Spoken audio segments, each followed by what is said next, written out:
What's up, everybody? This is the kid, aka Kenyon Ellis. You're now tuned in to Atlanta DJ Zone Tech Tuesday Live, DJ podcast tech show that I created a few years ago for DJs. A lot of stuff is tech related, some stuff can be non tech related, as for the business or administration side. Whichever topic comes up, whatever comes up as a topic, that's what I roll with. And usually it's not it's not a topic that I have prepared prior to. Is usually the day of or the day before or whatever, when most of the topics hit me, unless it's a series of topics like the one that I just finished off last week, that will be continuations of those series. Um, go ahead and get some stuff on the screen here. All right, so right now, this week's topic is 10 things, 10 things that you can do to increase your DJ brand during this pandemic, which is free. Some of it is free, and it depends. A lot of the ideas that I came up with is stuff that you don't have to spend any money for. Some of it you may want to invest a little bit, or there may be a little bit of money. Something it depends on what you want to do, but there is a situation around it to where it's just something that you can do without having to buy or purchase anything, because in most cases you may already have some of the stuff with you already. So let's go ahead and get started. Like I say, this is going to be 10 things that you could do to improve your DJ brand during this pandemic for free. And like I said again, there's going to be some completely free stuff. There's going to be some stuff that you may want to buy. There may be some stuff that you already have. Then there's going to be some stuff that you may need if you do not already have it. But the way this is centered around is that stuff that you can do right now, including right after you listen and watch this podcast. You can go ahead and start implementing it now if you haven't already, because it's been exactly over a year. It's been a little bit over a year since we've been through this pandemic. So a lot of the stuff is going to be stuff that you're already doing. Some of the stuff is going to be like, oh, well, I haven't started or tried that yet. And then some of it going to be, oh, wait, I haven't even thought about that. So that's what we're going to be talking about. Now, I posted a link, and let me pull it up. I did a link, and this is what I posted right here. Um, there's a link for, I'm gonna have live guests. I want to start having live guests again, but I want to have live guests to where we don't use up all the time, because I only get 20 hours a month to do these podcasts, and roughly they last on the average of 1 hour. Well, no, excuse me, 2, 3 hours or longer.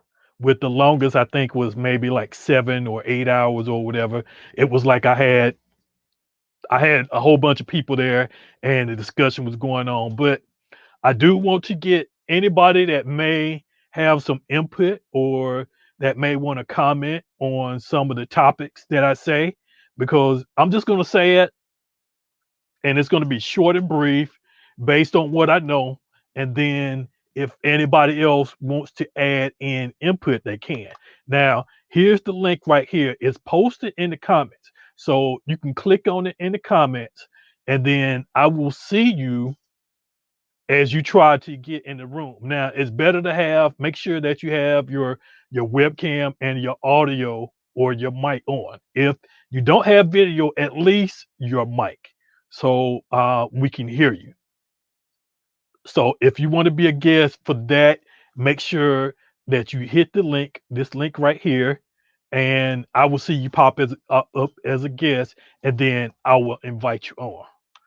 So, like I said, 10 things that you can do to improve your brand during this pandemic, and it will cost you nothing, not a penny. If anything, it won't cost you a whole lot if you don't already have these ideas implemented. But with a year that we've been during this pandemic, a lot of this stuff, a lot of you guys are going to have. Some may not, but then there's going to be some little stuff in here that you haven't thought of or that you haven't implemented yet. And this is the time right now. So let me take a sip. As always, before I start, I need to take a sip because I dehydrate real quick. It's kind of warm down here. So, all right, let's go ahead and get started. The first one, and just to let you know, I do not have these in any type of order except for the couple. I didn't know how to put it from the least to the most. I tried to fit in as much as I can on the least to try to have it in some type of order, but the ones that you want to stick around for, that you be like, oh, why I didn't think of that, or I never thought about it that way, especially when I start to explain it, that you want to stick around and watch for. So I originally started this post off. I wanted to do 10, but I could only come up with 8. And then as the time started going by, I got hit with one. I'm like, okay, I got no, I had 7. I had either 5 or 7, and I started coming up with more ideas along the way. And as I got close to maybe a few hours back, I finally hit 10. So then I like, okay, I've reached my goal. I found 10. This is what I'm going to work with. But in the case that you have anything that I may have left out at the end, I'm gonna add those in too. So if you have something that I may have missed, go ahead, put it in the comments or join in on the live chat when I open up the live chat, and you can specify that 11th, 12th, 13th, 14th, 15th, or when that time comes. So let's go ahead and get started. Now, the first one. Learning and improving your live stream. If you have not started live streaming yet, it's still not too late. As stuff is starting to open, there's been second and third waves of the virus that's coming out. So you may want to still try to get into streaming. The streaming thing will never phase out. The streaming has started way before this pandemic, during this pandemic, and it's going to continue along. So being able to stream and have your brand showcase on a higher platform to where more people can see it is very important to have. So you want to make sure, if you haven't done any streaming, if you haven't got involved with it yet, then now's the time. Now, for some people, this won't cost any other expense. This won't be no other expense that they have to spend out of pocket because they've been streaming already. They already have camcorders. They already know how to use OBS. They have their sound card set up to where their mixer or controller is streaming in. They have everything set up and they're not streaming. Now, there's some people that have started streaming and got burned out. The thing I say is go back to it. Now, the thing is, Facebook and Instagram are not the two platforms that you want to be streaming to. So I would say with all costs, avoid those two platforms because those two platforms will burn you out. And that's what a lot of people did in the beginning. A lot of DJs tried to stream on Facebook and Instagram, and with Facebook and Instagram muting and shutting down streams or whatever, only letting people go somewhere between 5 to 5 minutes. Some people have went up to 2 hours before anything happened. There's never going to be a way around that.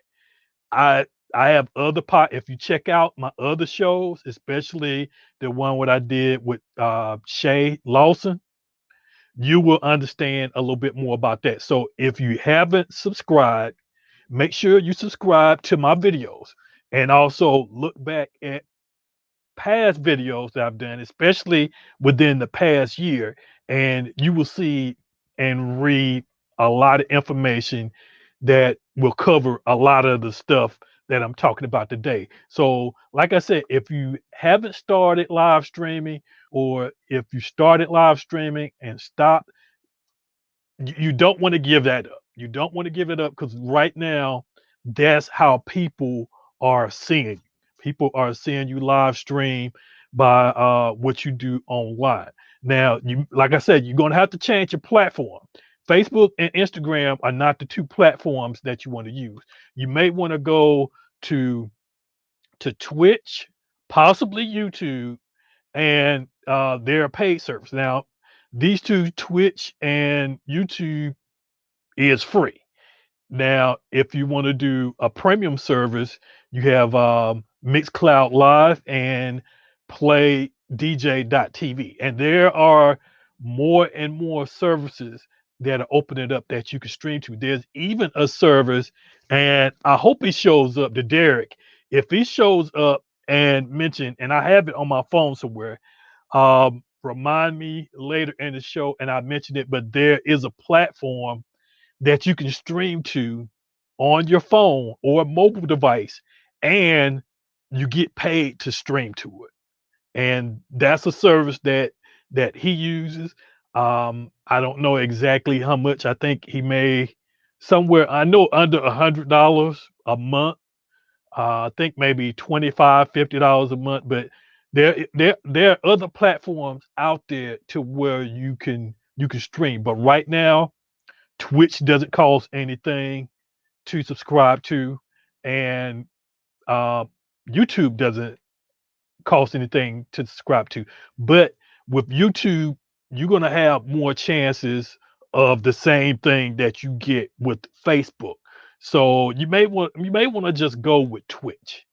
Go with Twitch, and then um, as you start to get better, or you want to move up to a service to where your streams are uninterrupted and archived, then Mixcloud and Play DJ.tv. So right now, that right there is my learning and to improve your live stream. That's number 10. All right, now take another sip.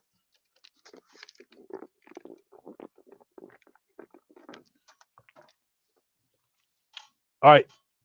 If anybody has a comment that they want to add to this one before I move on, come on in right now. Like I say, I posted the link in the comments.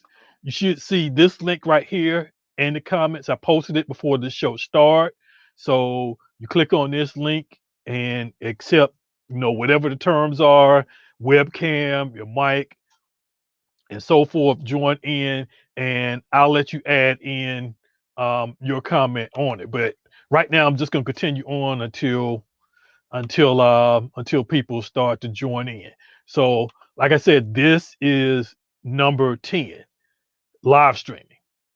Either you're starting a live stream, or you're increasing your live stream, whether you're becoming more fluent with OBS by getting overlays, by adding in your chroma key, your green screen, your lighting, your sound, or whatever. Also, to mention, and I can't go without this, if you are in any need of any streaming service, you can contact me, inbox me, or hit me up on whatever platform that you saw this on, and we can go by as for how you can get those services as for streaming, because I've helped a lot of DJs to build up their streaming platform, as well as for answering a whole ton of questions about live streaming. Because I mean, I've been doing live streaming three, maybe 4 years or so now, including with the podcast. So, I mean, I know what I'm doing. I'm not the most professional. If there's something that you don't know that I don't know before we get started, I will find it.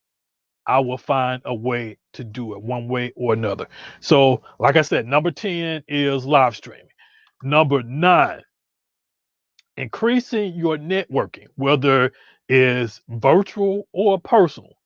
Now, the reason, and this was like one of the last few topics that I came up with, but it's also an important one as well, because right now, everybody has to practice social distancing. So right now, your virtual networking is using social media to your advantage, using your Twitter, your Instagram, your Snapchat, your Facebook, using all your social media platforms to where you can increase your networking. Yeah, and I'm looking at a comment right now. This is one of the guys that I helped out. I helped him out a whole lot with his streaming, and I still help him out to this day. If whenever he has a question, he knows to ask me, and if I'm not busy or sleep occupied, because my sleep schedule is completely different than everybody else's now. I'm on a night owl schedule now, so usually I don't go into bed until 7 o'clock in the morning, and I get up at 3 or 5 or whatever. So right now, this is basically starting my day out right now. So yep, I've helped him out a whole lot. So like I said, virtual. The virtual side is using social media to your advantage. That includes making new friends, doing new posts. That also goes back to your live streaming. When you do your live streaming, make sure that you're sharing all your videos on your social media. So what you're doing, you're networking, and this also doesn't mean networking to get new clients. You also want to network with other DJs.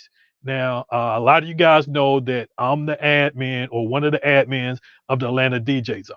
I've been admin for probably maybe 2 or 3 years now. It's been at least 2 years. So anyway, with that, a lot of the topics that been in the zone, especially when you have people that are looking for events and gigs, is networking. You want to try to you move to Atlanta, you get your foot in the door, or you've joined the group and you want to get your foot in the door. So it's all about networking. Now, let me go into, I've mentioned the personal side or the virtual side of networking. Let me mention the personal side, and then I'm going to explain some stuff that combines the two. Now, the personal side, right now, we're getting to a point now where things are going to start opening up. As for this Thursday, in 2 days, Georgia will be opened up 100%. I think it's a bad idea, but they're opening up venues, clubs, movie theaters, restaurants, and so forth. They're opening them up to 100% because uh, spring break. Right now, my kids are already, this is their spring break week, but spring break will be starting for other schools next week. So they're opening it up for spring break for those kids that start next week. Now, I think it may increase a spike in the numbers, and we've had this before where the governor of Georgia has opened up stuff and it increased the numbers. But now since we have a vaccine, it may fluctuate it slightly if the second strain doesn't happen and it causes problems with the number of people that become affected in Georgia. So, like I said, I think it's a bad idea, but we we will see over the weekend. After around this time next week, we'll know if it actually was a good idea or a bad idea.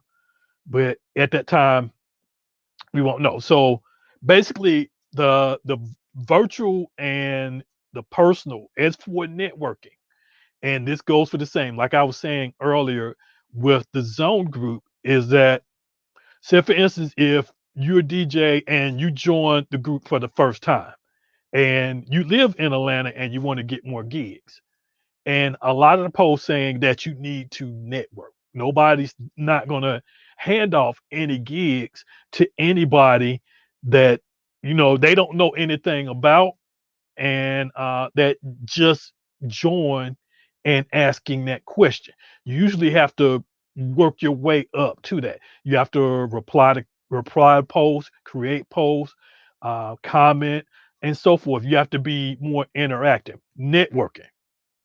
This also applies on a personal level. You may have somebody that just moved, and this has happened within the past week. You may have somebody that have moved to Georgia and they're a DJ and they want to start their brand or their business here.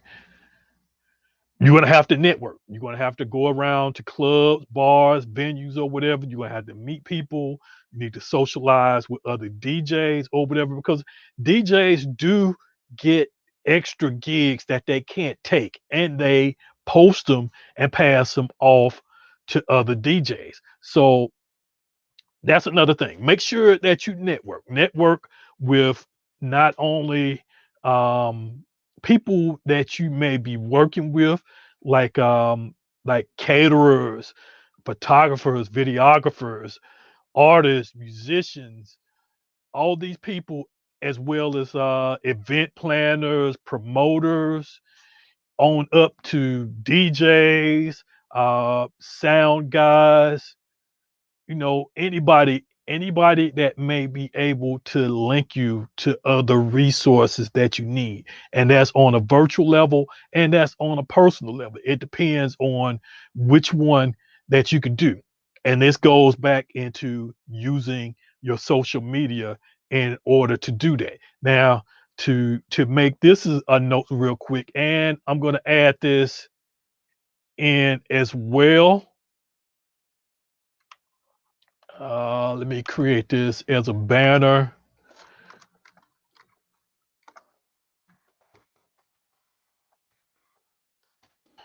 There is a group that you can go to,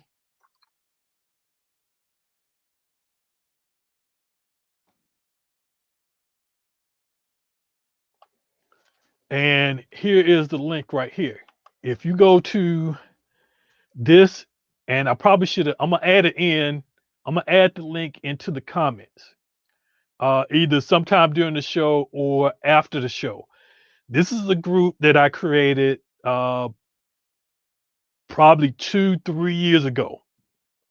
It's called ATL DJ Z, which is short for Atlanta DJ Zone, presents, and then dot dot dot the green room. And that's basically what it is. It's a green room for DJs. Of course, many of you know that have been on concerts and tours, TV shows, or whatever. They always have a room that the guest goes to, which is called the green room. This right here is a green room for DJs. Now, the way that the idea hit me when I became an admin for the zone.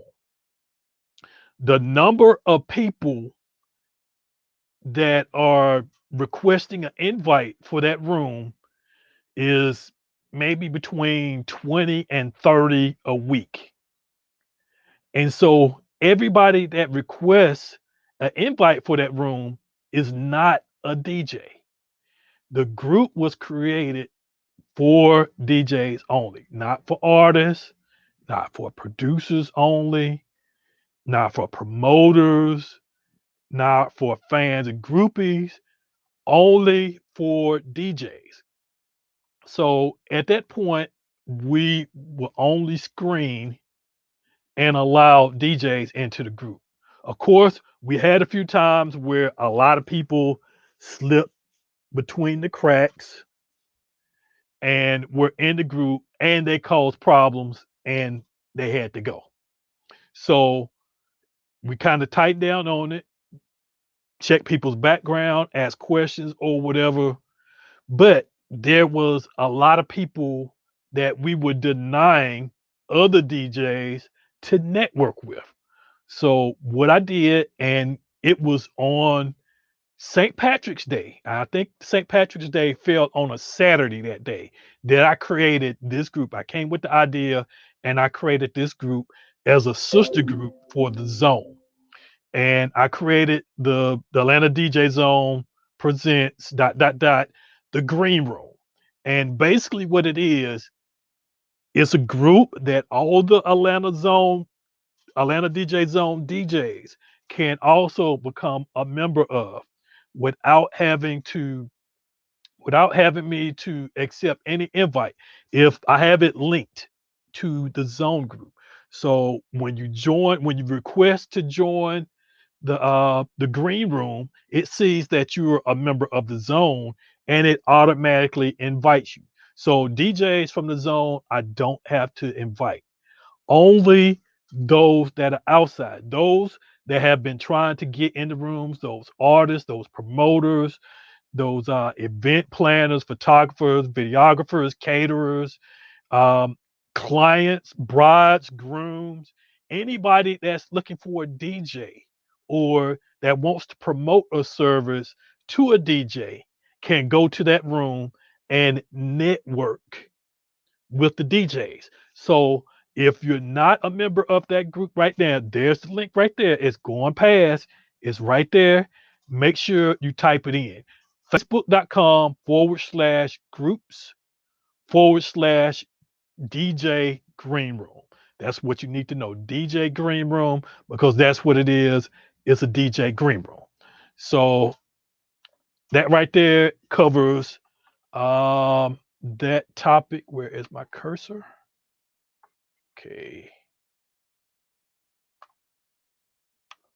All right. So that covers number 8. Virtual and personal networking. So we're about to move on. I'm gonna stop this from scrolling, and if I need to post or if there's any other information, make sure to ask me close to the end, and I'll give you some more details. So now we're at number 7. No, number 8. Excuse me, number 8. Number 8. Knowledge and research.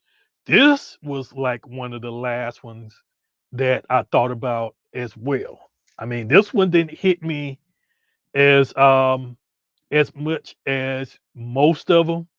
So this one was one that I really had to think about and then also think about, okay, what can I say on this topic to provide information? So knowledge and research, which basically is exclamatory. Now during this pandemic, you have time to do knowledge and research. So if there's something out there that you want to learn, now is the time to do your research, gather up your knowledge. Google is your friend. YouTube is your friend. This is a time that you have to do all this stuff. So this one, that's all I want to say is just make sure, do some research. If there's something that you wanted to learn that you don't know, there's something that you wanted to understand that you don't understand, Now is the time to do your research, because when things start to open up and everybody's get booked and busy, you're not going to have time. So start building up your knowledge and doing your research. So that is number 8. All right, number 7. And I just covered this um about maybe 2 or 3 weeks ago, and I'll bring that up closer to the end. Now's the time is to start managing your music. A lot of you guys have tons of music in your playlist and on your hard drives that you don't use. You don't use it. You probably never had use it, and you don't even know that it's there. Now is a time to start organizing your music on your hard drives and clean it up, because there's that as for the past year, there hasn't been as much music release as there had been in 2019. So there should be less music that you're downloading. So now is a time to go through, take a couple hours, go through crate by crate and start organizing your music. I'm starting to do that now, even though I've been doing it for years. It's it's time to where you could organize your crate and have your stuff organized. If you're part of a record pool, now's the time to add music that you didn't have time to look for and search. It's time that you can go through your record pool and go through and find songs that you wanted to add that you had forgot, or songs that you may have overlooked, or songs that you didn't know that was there. So now's the time is to go through and do your music. Now, another thing, since I'm on this topic and it's falls place right here, back up your damn hard drives. I don't know how many posts I've seen this year where DJs have had either, their main hard drive stolen, crashed, dropped, or even just stopped working, but they didn't have a backup drive. So right now is the time that for that drive that you're currently using, have a secondary drive for it, then have a third drive that you keep at home. You want to have your primary drive, your second drive that you have in your book bag or in the trunk of your car, your glove box or whatever, and then another drive in case something happens to those two where you have it at home. So right now, your music is the most important thing about your business, because if you lose that hard drive or if you lose the data on that hard drive, you have to start completely over. If you lose the gear, you can rebuy the gear, you can borrow the gear or whatever, but if you lose the music, it's gone. You have to start completely over. Especially if where you got the music from is not available, or they currently don't have it available to download anymore. So make sure y'all back up your drives, bag them up, make duplicates, make clones, make copies. If you need services on that, or if you need information, hit me up. I do that as a service too. So now the next thing that I was going to mention before I get off this topic, that also related to this topic, there, let's see. I'm gonna put the link right here. I'm gonna put the link right here to where and this is on the replay. There should be a link right here that you can go to that I did a few weeks ago, the Serato DJ 101 videos. There were four steps or four processes or whatever. And one of those steps, and I think it was number two, maybe number two and number three or whatever, where music organization, and crates. And this is from a new beginner standpoint to where you're building it. But I also did organization and management. So make sure you go to that video right there. Go to that video and you can get the information on how to do this process in that video. All right, so let's move on. All right, that is 7. Now we're down to number 6. Now, like I said, this may be a little bit short. Now, number 6, this is a personal one. And this is the one right here that made me think of this topic completely because I was going to start exercising. I should have started on Monday, but usually so much happened on Monday. Tuesday is the pushback day, so I end up doing double work. So I will be starting my workout after this video. So this is the next thing that I could tell you. Exercise. Take care of your health. Because right now, you haven't lifted those heavy speakers in over a year. You haven't unloaded the carts, loaded the carts. You haven't done this strenuous exercise that DJs do in over a year if you haven't started back already. So make sure that you're in health. So when you get back into it, it's not like a brand new thing. So if that includes taking a walk, taking a run, finding you a fitness program to be on or whatever, make sure you take care of your back and your legs and including your heart. Now, also with exercise, and I'm gonna add this in too because this is all on personal health. Make sure that you eat healthy too. As for now, I have a salad. I'm starting back to eating more leafy and green vegetables. So I will be eating more salads and drinking a lot of water. I'm not drinking water right now because I'm gonna be drinking water when I get ready to start working out. But just take care of yourself. Just take care of yourself because you've been out of shape. You went from lifting heavy stuff to a year without lifting heavy stuff and you're going back into it. So your body has to adjust. So make sure you exercise and take care of yourself. Find you a fitness plan or a program or somewhere and get back on it before you start getting out. Especially if you're lifting a lot of heavy equipment and if you already have a lot of events booked up for the rest of this year and next year. So make sure that you take care of yourself. And that is I think that's number 5, 6. That's number 6. All right. So now we're about to move to 5. We're about halfway through and I'm moving this pretty quickly. I know I was going to move through pretty quickly, which is the reason that I asked for guests.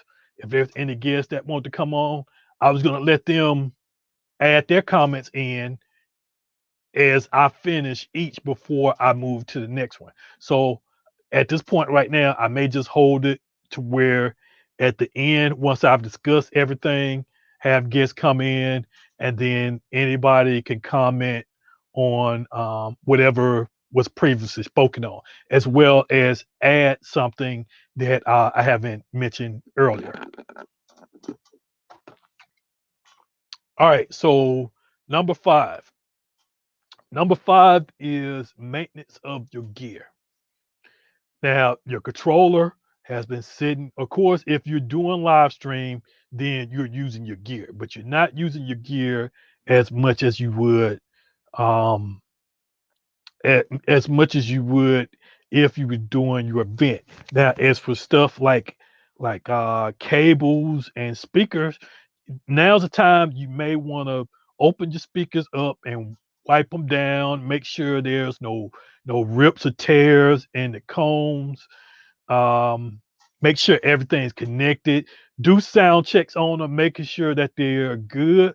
Speakers can dry rot, and depending on where you have them stored, and the conditions that you have stored in, it can cause damage just even in store. So just check on them and make sure that you're good. Also check your cabling. If you don't have, and I don't have mine near me, if you don't have a multimeter or whatever, or if you have bad cables that have loose connections, then you want to make sure that you get those taken care of. Get those either repaired or have them replaced. So a lot of your gear, especially with mixers and controllers, your faders, have your faders cleaned and adjusted. Make sure just go through and check all your gear before you start back to doing your events because now is the time.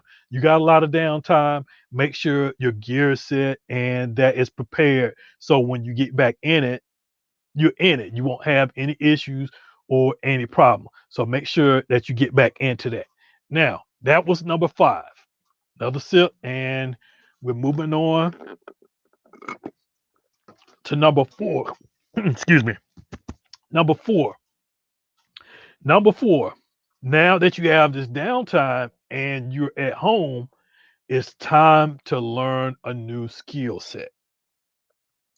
Now, if there's something that you may have seen another DJ do and you may want to implement it into your sets, now's the time to practice it.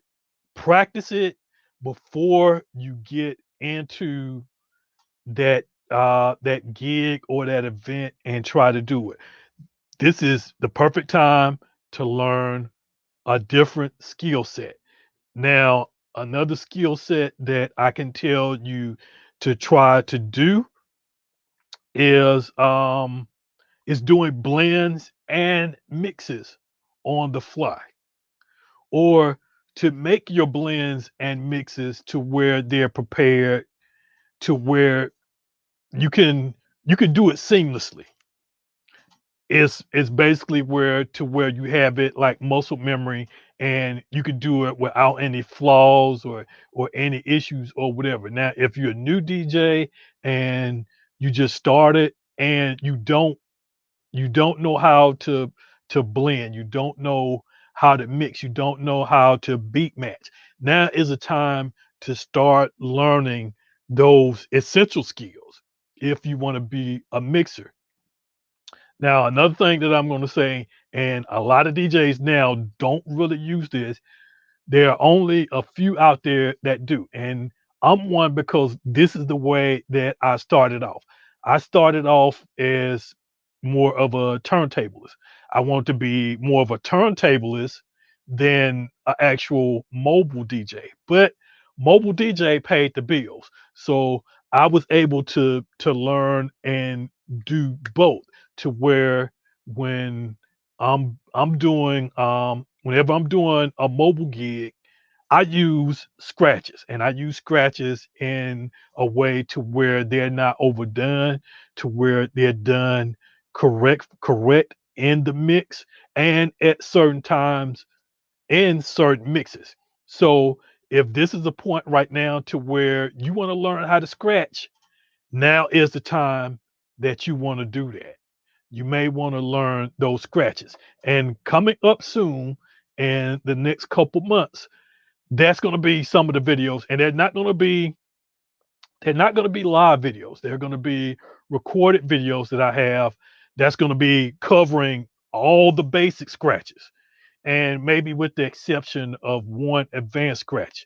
So your basic scratches is like your baby, your tears, your scribbles, your cuts, transform, all those that are either no fader or that start with a closed fader, to where you start with a closed fader and you open it. Now, there are some mixes that you have that start with the open fader that you close. That will start with the chirp. That will probably be the only one that I will cover that covers open, initially open fader. And I'm using a method called TTM, Turntable Transcription Method. If you haven't heard of it, Google, look it up. It was invented by my man DJ Radon. Big shout out to him for coming up with the concept, because I had a problem to where just the chirp alone, I thought it was a closed fader movement. So I always started it with a closed fader, and it never did sound sharp, or I never could get it to sound as sharp as it needed to be. So when I found out about his method, because his method that I use is basically where you can see what this hand is doing and this hand at the same time. So when you got your hand on the platter, most times you can't see what your fader hand is doing, because you got two things going on at the same time, but your eyes can only focus on one. But with this method right here is a visual.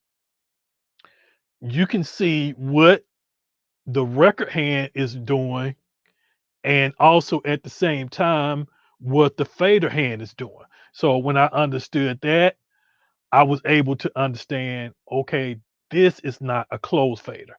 This is an open fader that has to be open for a split second, just long enough to get the sound, and then close and then reopen. So after I start implementing that, I'm like, okay, I got this down. And then after that, I was able to move to more advanced scratches, like and I'm trying to see if my chart is somewhere nearby, because I do have a chart, and actually I can pull it up. I'm going to pull it up for a second. Now, what he did, the turntable transcription method, or that method, I think he developed the chart. The chart that he developed, it looks more like a looks more like the, if you remember from high school, the periodic table of elements. It looks more like that. And let me see if I can pull it up.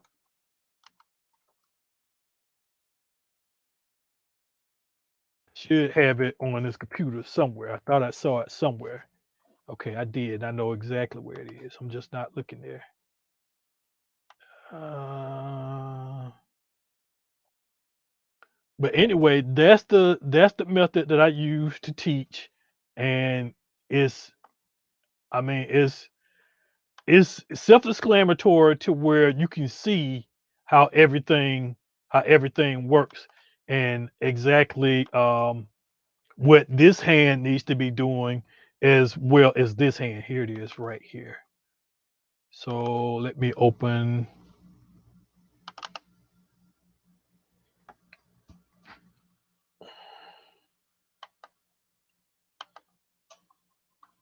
Trying to open it up full screen. Let me open up a different one. Open up a PNG.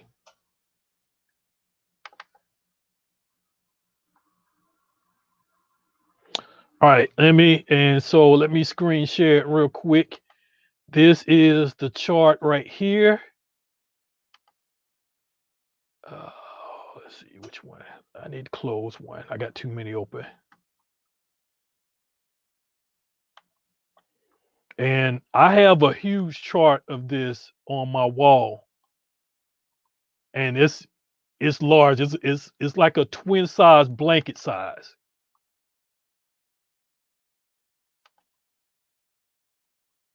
All right, so this is it right here. This is the periodic matrix of scratch. And if you want to check out his site, look up TTM, or Turntable Transcription Technology. Now, all these right here, all these little squares, that is like, I counted it. I can't remember how I counted it, but I counted them all. It's like it's over 1,000 scratches. 1,000 different scratches, different variations, with the opens and close, and your record hand is at various point. He went through and covered them all, and I'm sure there's more on here that he hasn't covered. Let me zoom in.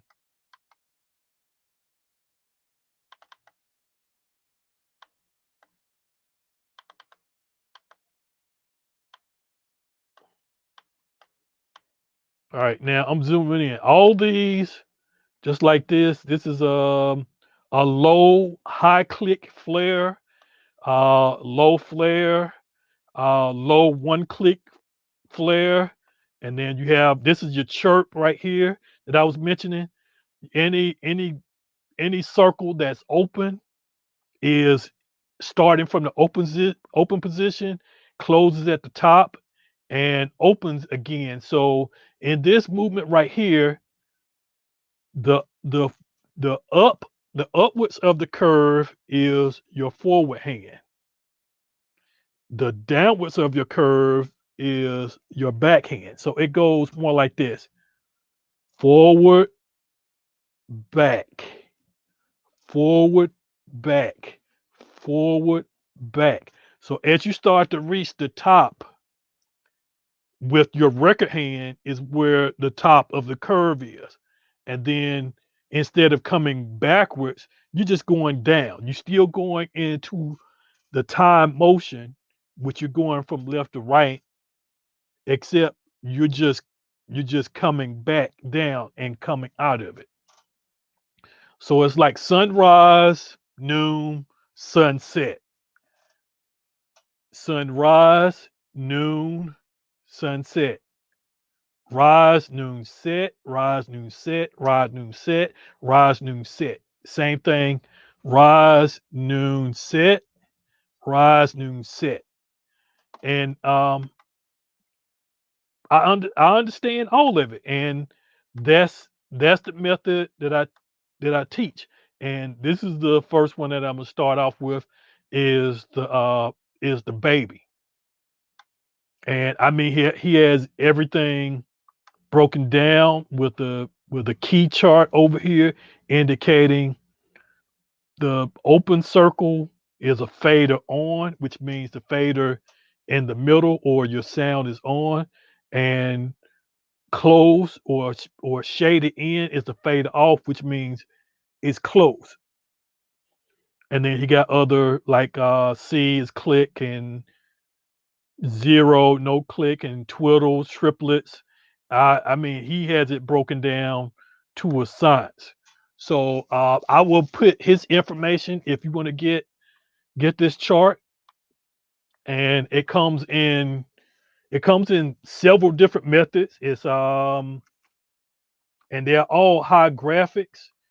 The format is RPP, JPEG, PDF, another different, two different JPEGs, two RPPs, two JPEGs, two PDFs, and a PNG.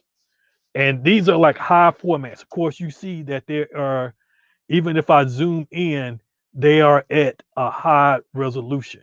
So they're good enough to where you can print them off and you'll be able to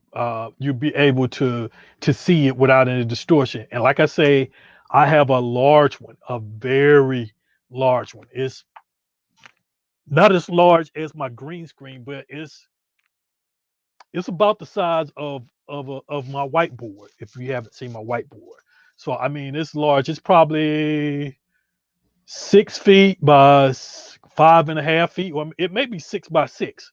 I'm not even for sure, but this is the method that I use for teaching, and so that's what I would recommend to any students that I work with because that is probably the easiest method to where you can grasp what each hand is supposed to. I know I kind of went into that kind of long, but believe it or not, we're an hour in and I'm almost done. All right, so that was skill set, and that is number 4 or number 3. That is number 4. So learning a different skill set, whether it be scratching, learning how to do different or various mixes or whatever. Learn something as for skill. Learn something new. This is what I'm saying. Remember, the word is new because I'm gonna come up with there's the last three, which are important that you need to work on, with the last two being the most important ones. So right now, if you're tuning in right now, you're coming in to where I'm about to talk about the last three, and the last three are the most important ones. So let's go into number three. Number three is learning and improving your market. And what I mean by marketing is basically improving your business alone. Now, I mentioned earlier that you may want to get on social media and be able to do networking. This is something somewhat different. I made sure when I choose the topics that they didn't really clash into each other. They may kind of linger around each other, but not completely clash. Now, what I say by marketing is promoting your brand. Now by promoting your brand, that means coming up with make sure that your website, go back and double check your website and make sure your content is updated on it. Make sure all your social medias, you got all your social medias with everything coming out. Make sure also that you're on, if you have an Apple device, iPhone or iPad or whatever, make sure that you're on Clubhouse. That's like one of the newest social media things that's out there. Also on TikTok. You may want to start producing small videos on TikTok to get yourself out there.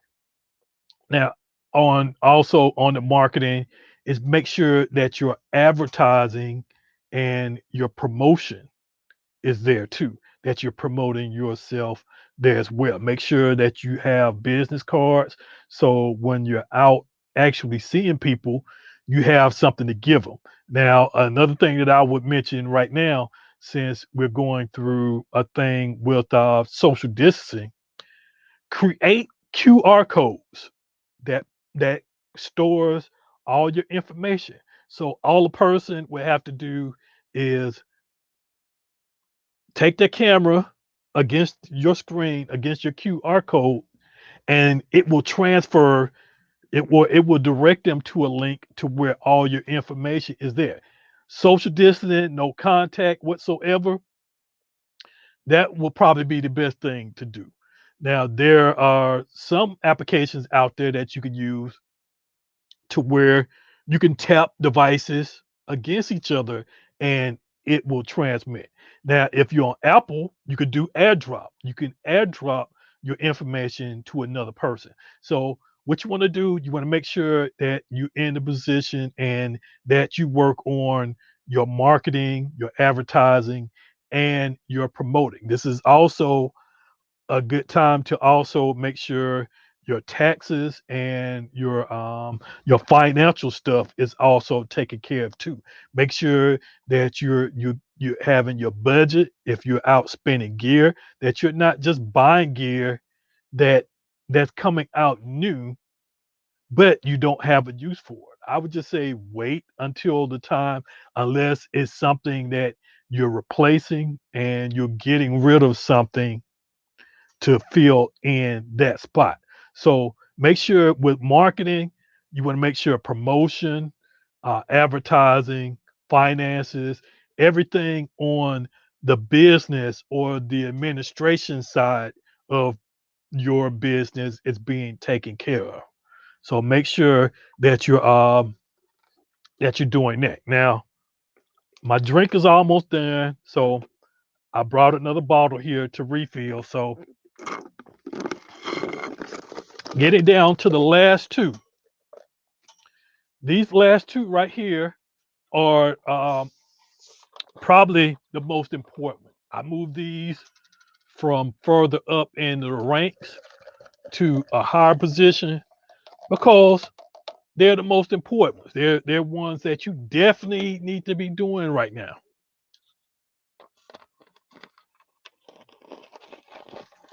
So, all right, take a new sip of this new drink.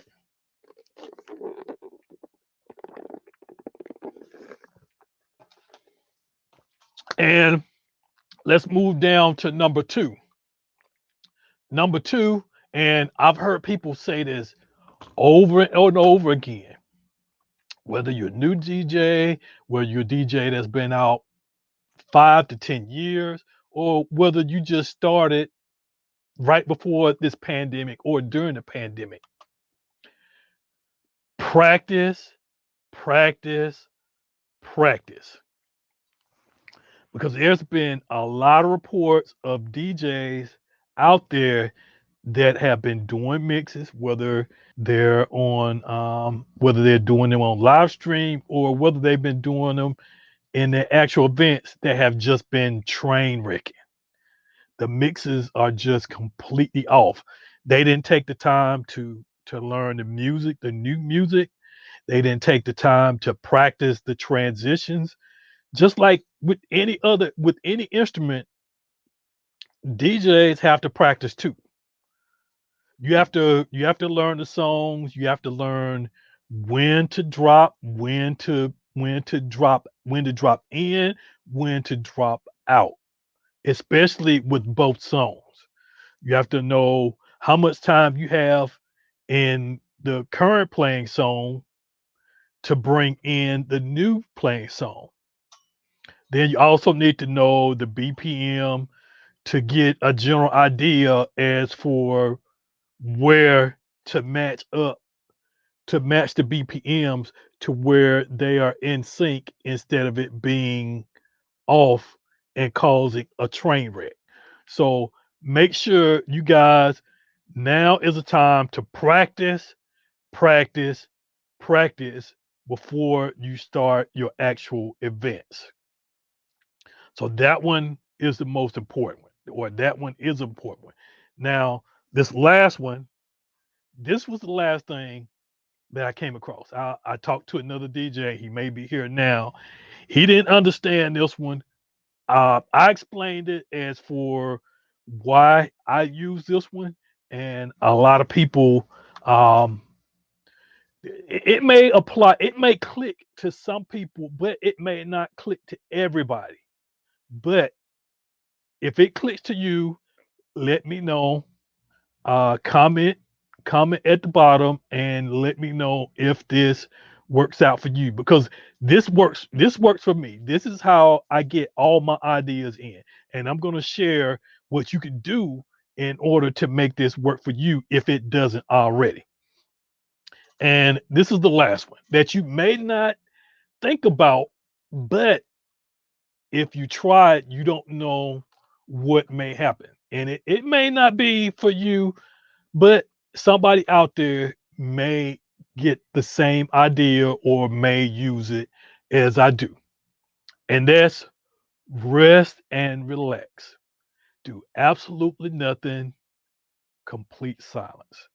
Okay, Ken, what in the hell do you mean by that? Rest and relax. We've been out for like a whole year.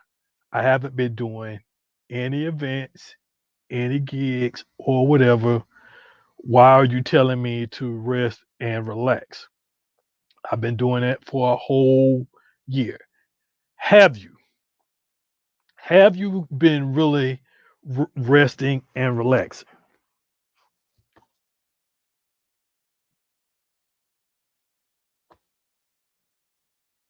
And what I mean by rest and relaxing is breathe.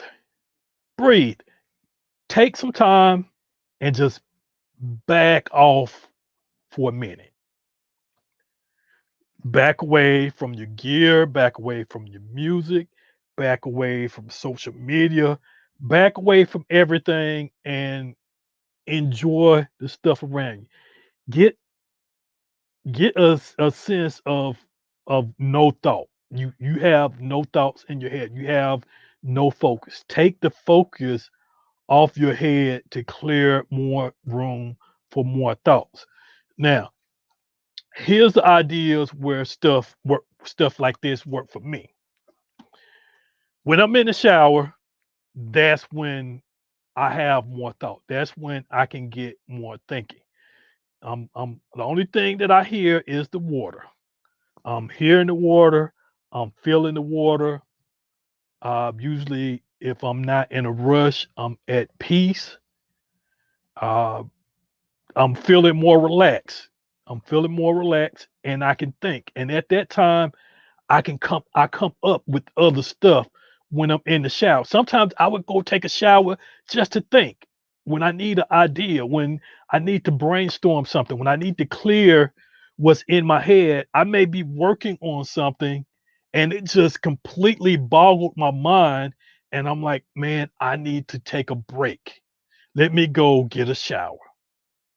Get a shower or find you a place to where you can relax and clear everything that's on your mind off, and it'll come back to you. Something will come back to you eventually. That's the first one. The second one, and I do this now because there's nothing. I mean, it's not there anymore. And I see I got a comment. I'm gonna bring this comment on because I see the comment is related to what I said. And this is Mitchell, M. Mitchell, or Mitchell M. And he said he agrees with me. Sometimes you got to step away from everything. Step away from everything. Go and take you a walk. Take your walk in the woods. Take your walk somewhere where you don't have other things around you to focus. Go sit outside and listen to the, I would say not even listen to the birds or whatever, but just clear your mind. You have to clear your mind and let everything out of your mind so you can make more room for what you're trying to accomplish. Because if you have something that's on your mind and it has your mind in a knot to where you can't figure it out, you need to step away, move away for a minute, step away, clear your mind. I mean, it might be no more than you putting on noise canceling headphones or earplugs. Go sit somewhere and just think. Go sit in a closet. Put some earplugs in and sit in the closet. You have nothing visual to focus on, and you have nothing audible to hear. So the only thing your mind has is to think, process. So you take away this sensory and these sensories, then you have nothing but to think. So at that point, you may want, and I didn't think about that too. Just turn the lights out and sit in the dark. Now that probably is not a good idea for me here because it messes up everything here. But just find your place, sit in the dark. See, like right now, if I turn out all the lights here now, it'll be completely quiet. I don't have to mute the speakers. They're quiet now. There's not anything coming out of them. But if I turn off all the lights, the two lights I turned off, the light that's in front of me, and turn off all my monitors, I will be sitting in complete darkness in this room, complete darkness. And I would be able to think a little more. Now, another method, and I told the other person this earlier. This works for me, but he said it doesn't work for him. Is that when I'm driving now, instead of listening to the radio, I turn the radio off.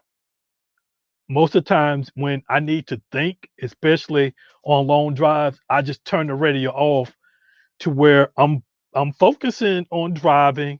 I'm looking at surroundings, but I also have uh my mind open to where I'm not focused on anything audible. I'm not listening to any music. I mean, I'm focused on my surrounding, but I can also process new stuff. I can also gain new knowledge. And that's where I get a lot of my thinking too. And I may even see something. I may even see something or somebody, and then boom, something comes up. I'll be like, oh shoot, I need to pull over and write that down, or I need to work on that later, or I need to do this or that, or I didn't I found a solution to this problem on drives. That's where, especially long drives, I sit, or while I'm driving, I think a little bit more on long drives by turning the radio off. I don't listen to anything. Only thing I listen to is the cabin noise, the wind against the car, maybe the AC or the heat or whatever. That's it. That's the only information that I take in. So, like I said, this topic is probably the one a lot of people don't think about, but may be the one that can help you out the most. So that's why I listed practice and this one as last, because you rest and relax, the body is at calm. I'm not saying doing yoga or tai chi or incense or you know relaxation music or whatever. If that works for you, fine. I'm just saying, find something to where if you have so much on your head, or if you have problems with something or whatever that you can't solve, push it away, back it away, go sit quietly, think about it, and then come back. And like I said, that works for me to where I can solve a lot of problems by doing that. But like I said, it may not work for everybody. Everybody may not be able to do that. But it worked for me. You won't know until you try it. So, all right. So right now, that one was the last one, and that one was number one. So right now, I'm done. I'm an hour 20, maybe just barely an hour into it. So this basically wraps up the video as for the replay.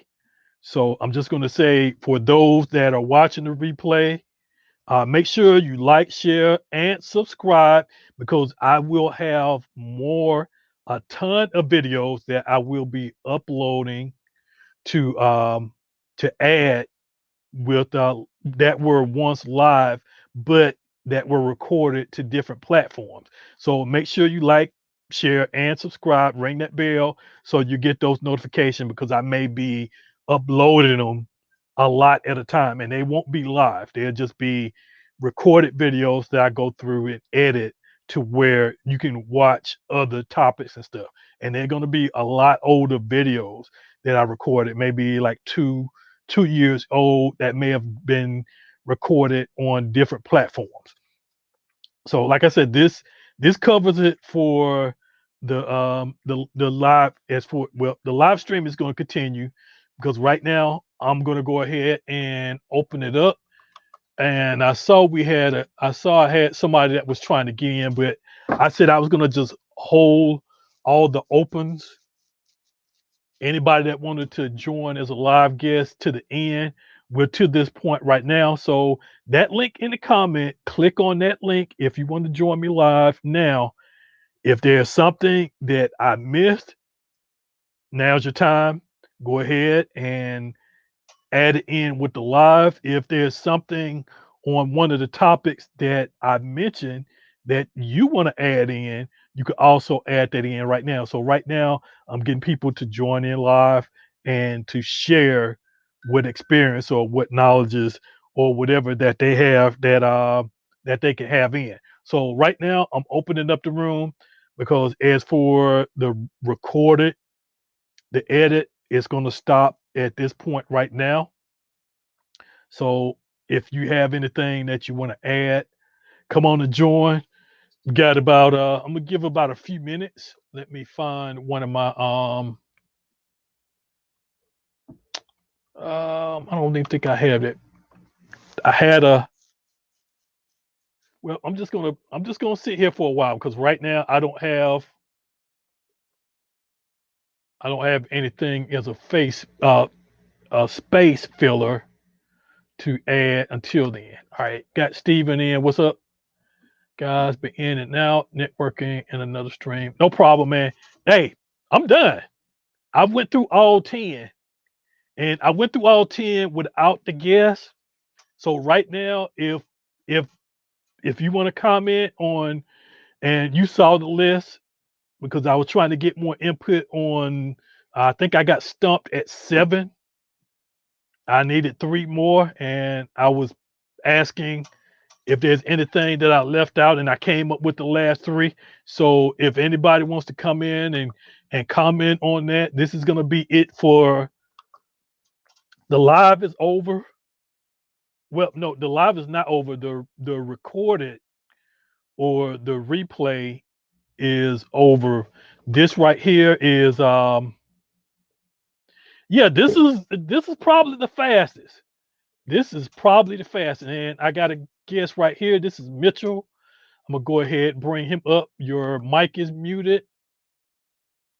I'm gonna need to unmute you so I can hear you. Oh, well, yep, you're gonna have to unmute your mic. Hey, Kenyon, how are you? Hey, what's going on? Hey, I missed some of the earlier broadcast, but quick question about practicing, because I've got my first couple gigs coming up, and I haven't had a gig in over a year. I kind of Okay. chose not to. I've got a day job, right? So in Okay. effort to shake the rust off, what are some simple things I can do just to get back in the habit? I've got 2 weddings coming up in May. Okay, so what is it that you want to practice? What is it that you want to focus on trying to improve to be able to have that skill set when you get ready to start back doing your event? I'm thinking a lot of blending Blended. between, as I'm increasing the beats slightly. I've got an SX3 and I was thinking about it, and I know I'm just not using all the features of it. And I haven't used Virtual DJ since they came out with the new ability to isolate vocals and beats and such. Okay, now with now how fluent are you with beat matching? Not terribly great. I don't tend to juggle around between songs. Mostly doing wedding, not coming from a club or scratch environment. Mhm. I'm just trying to make sure that I don't have too many jarring transitions. Okay, now as for that, this is what I would say. Now, most DJs now are usually in and out within the first verse. After the first verse, because you want to try to get more people on the floor as possible. If you Yeah, have people on the floor, you don't want to have them to get, because people the attention span now is shorter than what it was in the 90s when we had vinyl and yeah, you had a longer time that you had to work your records or whatever. With the digital format, everything is quick. It's usually one verse in and out. So I would say learn more of your music. Learn more of the music that you're gonna mix, and learn at what points that you need to start your transition. You need to learn how many bars that you have. Like if you have 4 bars or 8 bars, even maybe a full 16 that you have to bring in that next mix. And then you also need to know exactly you need to know the intro, you need to know the beginning of that song. So one of the things that you have to do, I say with this, go through your tracks, and this is something, and I've had the card here. The previous 4 weeks, I went through. If you go through my most recent videos, I did 4 videos on Serato DJ Pro, and I covered it from the very beginning, from what was it, pre-Serato preparation. This is before you even buy the program, and that one covered your computer specs. Let's see, computer specs was the first one. The second one was choosing the right hardware, because some controllers you buy won't be pro ready; they'll be light ready. So making sure that one you choose, is for pro and you don't have to buy a license, or that you're prepared to buy a license. And then the third part of that one was drivers and firmware. And what was the last one? It was drivers and firmware, and there was one more. There was a fourth part, but anyway, with that, that was the beginning stuff. And then I did the next one. The next video was I covered the whole. Oh man, I can't even remember the order that it was in right now. But I covered everything that you would see on your Serato screen.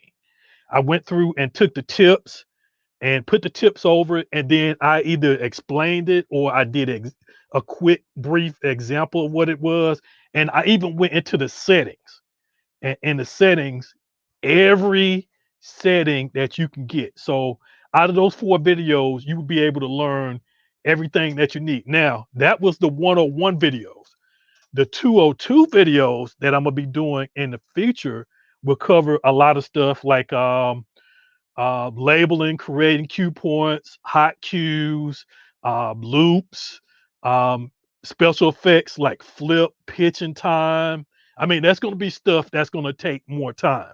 I didn't have time to really jump into that now. I'm gonna Yeah. start doing that and preparing that over the weeks. So what I would tell you to do until that point is come familiar with your music. Listen to your music. Put your cue points in.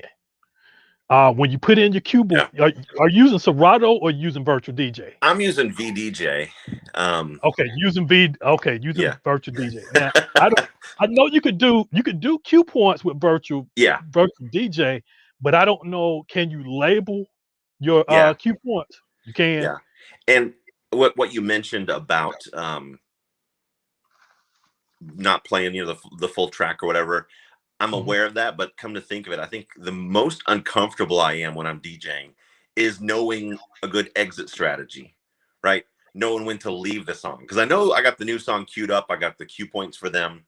I know the loop and when the verse kicks in, and I'm prepared for the next song, but I'd say I'm usually most unprepared to leave the current song. So I think, yeah, reviewing my music and trying to think of it in a shorter total amount makes a lot more sense. I need to come up with an exit strategy for each Now song. this is a cue point strategy too. I don't know how many people use this, but if you find like an instrumental, maybe a 4 bar instrumental or an 8 bar, whichever one that you can get, and tag it with I think it's called auto loops, to where when you hit it, it will jump to that cue point and it will start looping. So basically, if you get to the end of a verse, and then if you hit at the end of that verse, you hit it to where it auto loops. It basically jumps to a point in that track and it creates like an instrumental. Then you can go ahead and bring your second song on top of it to where you still have an instrumental, but then you're bringing another track on top of it to where you can transition out. That You makes can see sense. what So I'm saying? instead of trying to exit straight from something with lyrics, blend just the two beats. I like Yeah. that a lot. I can play with that, especially Yeah, with the new. especially if you have something where there's no room for you to blend on top. It's all lyrics. Yeah. It may be the chorus. You have the chorus playing, and your second song, it starts with a lot of, or it starts directly with the song. If you don't have an intro, a radio edit intro, which is usually like a eight bar or 16 bar or whatever that Yeah. radio stations would use to talk over before the song start. If you don't have that, then you need to create something there so the two verses or the two vocals aren't clashing with each other. You Yeah. need to do it to where there's music up to this point, and then your vocals start right here. Yeah. So it's more like this, to where when the vocals end of one song, then the vocals begin of another song. Yeah. Then that way you can use whatever transition that you want to use, whether it's an echo out or Yeah. your drops or whatever that you want to use to transition into that next song. Yeah, I've Right, been it's the using a whole lot of. counting bars I'm thing. sorry. Go ahead. Yeah, No, I was saying what you it's gotta it's say about count. that? Yeah, it's counting bars basically at that point. But to kind of add on to what you were talking about with the coming out of the song, if you're in a record pool or DJ Yeah. pool, take advantage of those intro edits that they have on there of a lot of the songs because those are designed specifically for that purpose. Where the beginning of the song has 8 bar intros, Yep. and most the hook or chorus on most songs is 8 bars. Not every song, but most of them. So as soon as that first bar of the hook starts, you can start the next song, and then by the time you get to the end of the chorus, mix out of it, echo out whatever you want to do to end that first song, and then the vocals of the second song start, and it'll be just constant singing. If Yeah. you kind of work in that way, but you could play with it too instead of like right at the beginning of the hook, count 4 bars in and come in the middle of the hook. So then you got another 4 bars of instrumental. So you got a couple of bars to say something, or a couple of bars where there's no vocals to kind of spread it out. You can play with it. Yeah. With I with that kind of transition. I'm a BPM Supreme member, and I've been finding a lot of value in Yeah. replacing some of the songs in my existing library with their versions that have 8 or 16 bars of an intro. Right. But what Kenyon was just saying about finding something to exit with, I could even use Hmm. those first 16 beats or whatnot, the first 8 bars, uh, Hmm. and reference back to that, hop back to a Right. cue point, and just auto loop as I fade out of that. I could use that both as an Right. intro and an outro. Right. Now you can also Exactly. use it. You can also use it on your say for instance, if the song you currently playing, there's no section, you wasn't able to make a loop in there with the instrumental, but say if the song that you're bringing in, it has a section in it that you have looped. When you bring it in, instead of bringing in the beginning of the song, you may have started, you may have had it to where the cue point of your new song starts right where the instrumental starts, or right where you're going to start the loop. So when the song that you currently has, soon as it starts to drop into the chorus, that's when you start the instrumental and it starts to play until the end, until the point where you can fade out of that first song and it will still be an instrumental. Then you loop back, you hit the cue and you start back at the Hmm. starting point of it to where it's like you So you instead of basically, looping the beginning, you're looping at the end. yeah, it's like you have an intro. You may have to create some songs. You may have to create a 8 bar intro. And that's where a plug-in for Serato called Flip really comes in handy because you can actually ahead of time do the exact thing where I've gone with a bunch of them and I've taken the beginning of it and made it repeat a few times, make it manually record it to loop and save that as a flip. So then when I turn on that flip and go play it back, it just automatically will loop. I don't have to worry about setting the loop on there. Or you could do the same thing, take a piece at the end of the song, have it, and then make it automatically jump back to the beginning. So all you're doing is focus on is playing it just like you grabbed it from BPM Supreme. But let's say that song's not on BPM Supreme or any other DJ pool for that matter, because it's one of those kind of rare things. A lot of people I can they make my own remember flip. it, but it's not available. Yeah, so then you Yeah. make it yourself. Yeah, Yeah. without having On to my go back and SX3, actually edit the song. I've got some dedicated buttons for flip on the Exactly. DDJ SX3, and Hmm. I don't even really know why I switched over to VDJ. It's worked for me, but I might pop it in because I've got the Serato Pro license and the flip, software key or whatnot. I might give that a shot because I do like how Hmm. some of the tracks on BPM Supreme already have flips built in from someone else. So Leave that up, Ken, because I actually wanted to Okay. comment on that. That's actually why I All came right. in here. So when you said what you should do to practice, this is what I posted. So this is something I used to do that I didn't realize until years later that a lot of people don't do, and that's record their mixes while they're practicing, or record while they're practicing, and then listen to that mix later on. And so what I always used to do is I always recorded whenever I was practicing as I was learning. And they were horrible, but I was able to actually really listen to what I was doing and understand, okay, all right, well, that mix came out really good, I like that one, let me remember those two songs together blend really well. Okay, well, that one, they sound good when they were playing together, but when I came out of the track, I didn't really do that right, I could have did it this way instead, or these two songs don't go together at all, I should never play these together. You really kind of learn what you should and shouldn't do a little bit more, because it's one thing to really try to hear that while you're doing it live, and it's a completely different thing to hear the playback of what your audience would have been hearing. Okay. So Yeah. you kind of be able to take yourself, out of it and listen to from a listener standpoint when you're listening to the recording, and it really helps to really kind of train your ear a little bit more of what you can and can't do. Okay. And also when it comes to recording mixes, it makes it so much easier, because this is how I found out a lot of people didn't do this. Was I had friends that would always have trouble recording a mix in one take, because they would or they would have to start over, because they get into it and they mess up a mix or something like that, and they didn't want any error, so they scrap the whole thing and start over. And they were like, "How long does it take you to make an hour mix?" An hour? You don't get nervous? No, no. A lot of people get nervous because they know they're recording. For me, Mm. I was always recording, so that was just normal. So it just helps that become, a natural thing too Yeah. when you're always doing it. But it's a really good practice thing. Yeah. Thank you guys both for the advice. All right, you know where to hit me up if you have any other questions. For sure. Thank you. All right, all right. So, what else that you wanna add, Steven? That was the That main was a thing good that I point. I really, didn't when think he about asked that that one. question.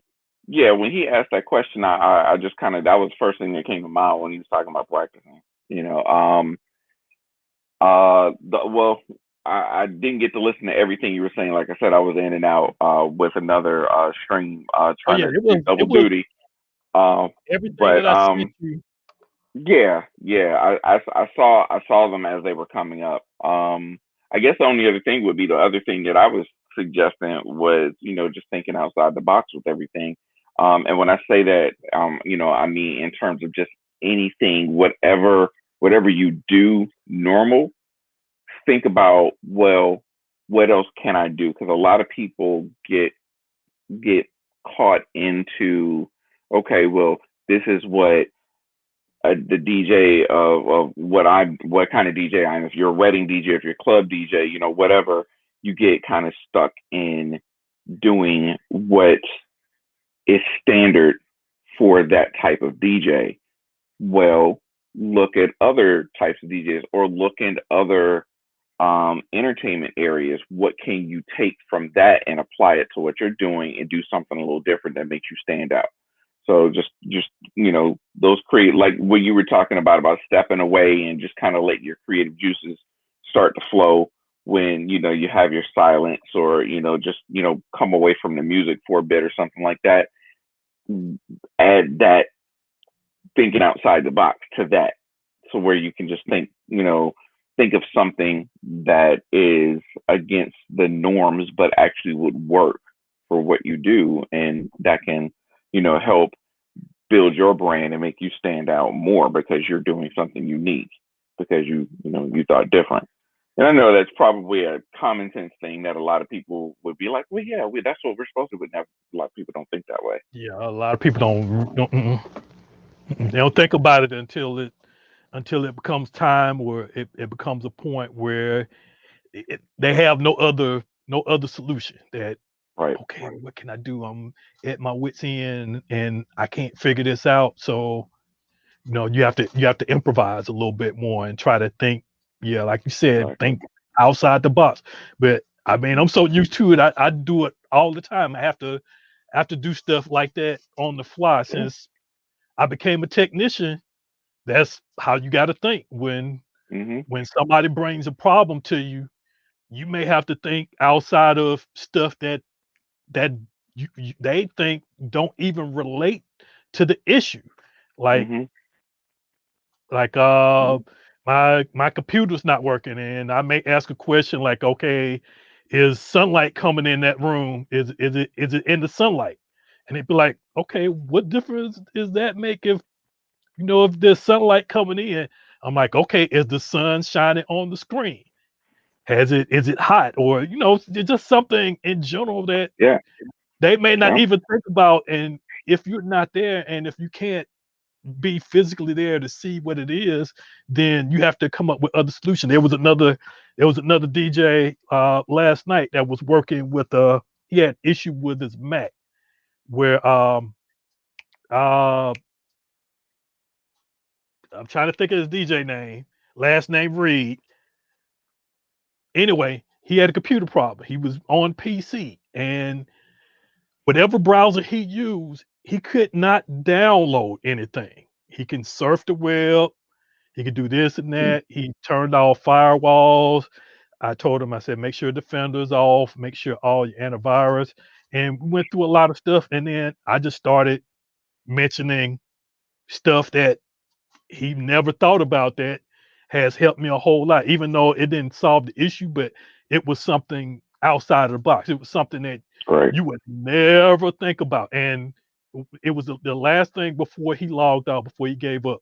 I said, check to see if the time, date, and year is correct. Because he said Especially on a something. Mac, because that's something I know he was on a PC, but I work for Apple, and especially Mhm. on a Mac, you'd be surprised how many things on a Mac are affected by the date and the time not being set correctly. My All kind of 2009 is things going not through that working. now. I have to. I Yeah. think does it have a CMOS battery in it? Does it have a battery in it you can I replace? mean, it. Because the I battery don't know if in it, it's the actual replaceable. battery is failing. I I know don't the know if it's actual battery is replaceable. failing, so I know I have to replace that. But every Yeah. time I use it, and is it this one? No, it's not. It's upstairs. But anyway, every time I use it and I shut it off and shut it back on, I think I have to. I think I have to reset the time and the date because it doesn't hold. And if it's like anything like a desktop PC, or even with some laptops, they have the coin size battery inside of the quarter size battery that you have to replace. And that's why I was telling him, Hmm. I'm like, because he said he hadn't had it on, he hadn't turned it on in a while. And I know you would probably use up that battery more if it had to be used with it power off than what you would with it power on, and there was power providing to the computer to keep the time and stuff running. So then I said, well, Hmm. check the time, date. If it's not correct, set it. Or if you set it, restart it. And if you restart it, it doesn't hold, then you need to replace the battery inside of it. And that was just one thing outside of the box that I had mentioned as last minute because I was thinking, well, this may be it, but I don't really think it's going to be it because it's it's definitely something networking. And he even tried using his phone as a hotspot connecting from a different internet source, something Wi-Fi and externally, and I think that didn't work. But just yeah, what you saying, thinking outside the box, that I use that all the time, Like all I the can tell you, the other stream that that I was networking in, one of our admins on Atlanta DJ Collective is doing an interview on this podcast on Twitch, and one of the things that they talked about that he we all are building our own personal channels as well, and he wanted to do something kind of outside the box on his channel to increase engagement in the chat, outside of the standard, talking, the people just randomly talking to each other about whatever, or you talking to them, trying to get them to, chat, or just, what, just the typical stuff that most, DJs are doing when they stream. And he saw a few people had some kind of games that they were running, and he ended up finding this game, this marbles game. And there's a way that he integrated it into his stream to where the people in the chat are able to play the game, and it's just basically like it's like a a track. Like, you ever seen those videos where people are racing marbles down a Mhm. little track? It's basically Like a one where video game of. you have to move the No, you have it's to just move like the a device. downhill thing, but it'll be like different paths and different things like that, and you try to see like Okay. which marble makes it to the finish line first. It's basically that, but a video game version of that. But people in the chat can participate in it, and each one of them has a marble with their username on top of it. And then, so once everybody's in, he's talking to them like, "All right, everybody in, everybody ready to go. All right, we're about to start." And then he starts the race, and so he's still mixing, and they're all listening to him play, but they're focused on this game and whether their marble is going to make it to the end of the race. And they just constantly play this game throughout the stream, and people love it. That's some serious outside of the box thinking, to do something different that's actually really keeping them engaged. The longer you keep them there, the higher your numbers start to go up, because you're keeping them from wanting to leave the stream. And meanwhile, other people are coming into the stream, so your numbers are going up rather than going up and down, or just down. So it's that's what I'm talking about. Just like thinking about outside the box, something really unique and creative that can add to what you're doing. And now he's known as one of the few marble streamers that are out there. What they call it? What do you say they call themselves? The Marble Mafia. Some silly just like that. But it's just What like it's a platform is it group of on? them that on. Well, they're streaming it on Twitch, but I don't know. I'd have to look it up because I don't really know. I've seen them play the game. I haven't played it myself, but I don't know. I haven't talked to him about where he got it from or anything like that. But he just searched around for apps that can be integrated into a stream, and or games that can be integrated into a stream. And he came across that one. There's a bunch of other ones. There's like some card games and some other stuff that you could do too. And then there's some stuff built into Twitch, like roulette and um, um, there's a few different ones that you can use commands through, like Stream Elements and Streamlabs, to have other little games that are just through text commands. But it's something different, and it keeps that engagement up. And it's beyond what most people are thinking about when they're doing a DJ stream. They're thinking, oh, people are coming to see me and listen to me play songs, but okay, yeah, they are, but what else are you giving them to keep them engaged the whole time? And that's where he went. I got an idea that I want to try, but I got to do some more testing first, so I'll keep that one under wraps for the moment. But but You got to do stuff to it's stuff that you got visually to keep think people about. engaged. Yeah, exactly. And that's So yeah. So that's that creative people thinking. just won't join and watch you for hours. I mean, even with Jeff, I I don't Mhm. watch everything he do. Even though he talks on the mic, I'll have it played over a speaker or Like background house music. income. Yeah, just Yeah. background music. But every now and then I come by and look and see what he's doing. Just like somebody mentioned in another group that one of his Rain 12s went out on him. It did the wild spinning or something. Mm. I'm like, okay, I don't remember seeing that. I mean, I wasn't watching the whole time, but Mhm. I don't remember seeing or hearing that happen. And so that person, they got deviated from, well, it happened to Jeff. I don't want it to happen to me at an event. I'm like, I don't think that should stop you from taking it out Right. if that's what you want to use. I mean, if it's going to happen, it's going to happen. And when I commented on it, I just said, well, don't worry about if it's going to happen. You just worry about what do you do if it happens. Because I Right. mean, the runaway platter was a common issue with the Mark One, but I think he was using the Mark Two. So if that Mhm. happens, do you know what to do if it happens? Right. And it's no more than just basically use that working deck to do instant doubles or to transfer over to using that one deck or just use internal mode Hmm. to where Right. you have enough time to They give you restart the time to computer. restart it. Yeah. Yeah. But I Jeff mean, is a don't let good that stop you from example taking it on. on think. Jeff is a good example on thinking outside the box too with his stream, because on, I think it's Fridays, when he does his Friday stream, they actually sell tickets to get a link to a Zoom room. And I think you get like a T-shirt and some other extra stuff along with that. But you get in the Zoom room, and that Zoom, and then so basically you're on camera in the Zoom room, and that Zoom room gets integrated into his stream. So they're actually trying to kind of uh, uh, have more of a vibe of a party where you could see the people in the party just like you can, when it's just Zoom. But he's also able to integrate that into his stream. So when he's on Twitch, YouTube, Instagram, his app, like all these different platforms at the same time, these people that are on Zoom, they can hear the music, but they're also being seen by everybody else that's on all the other platforms.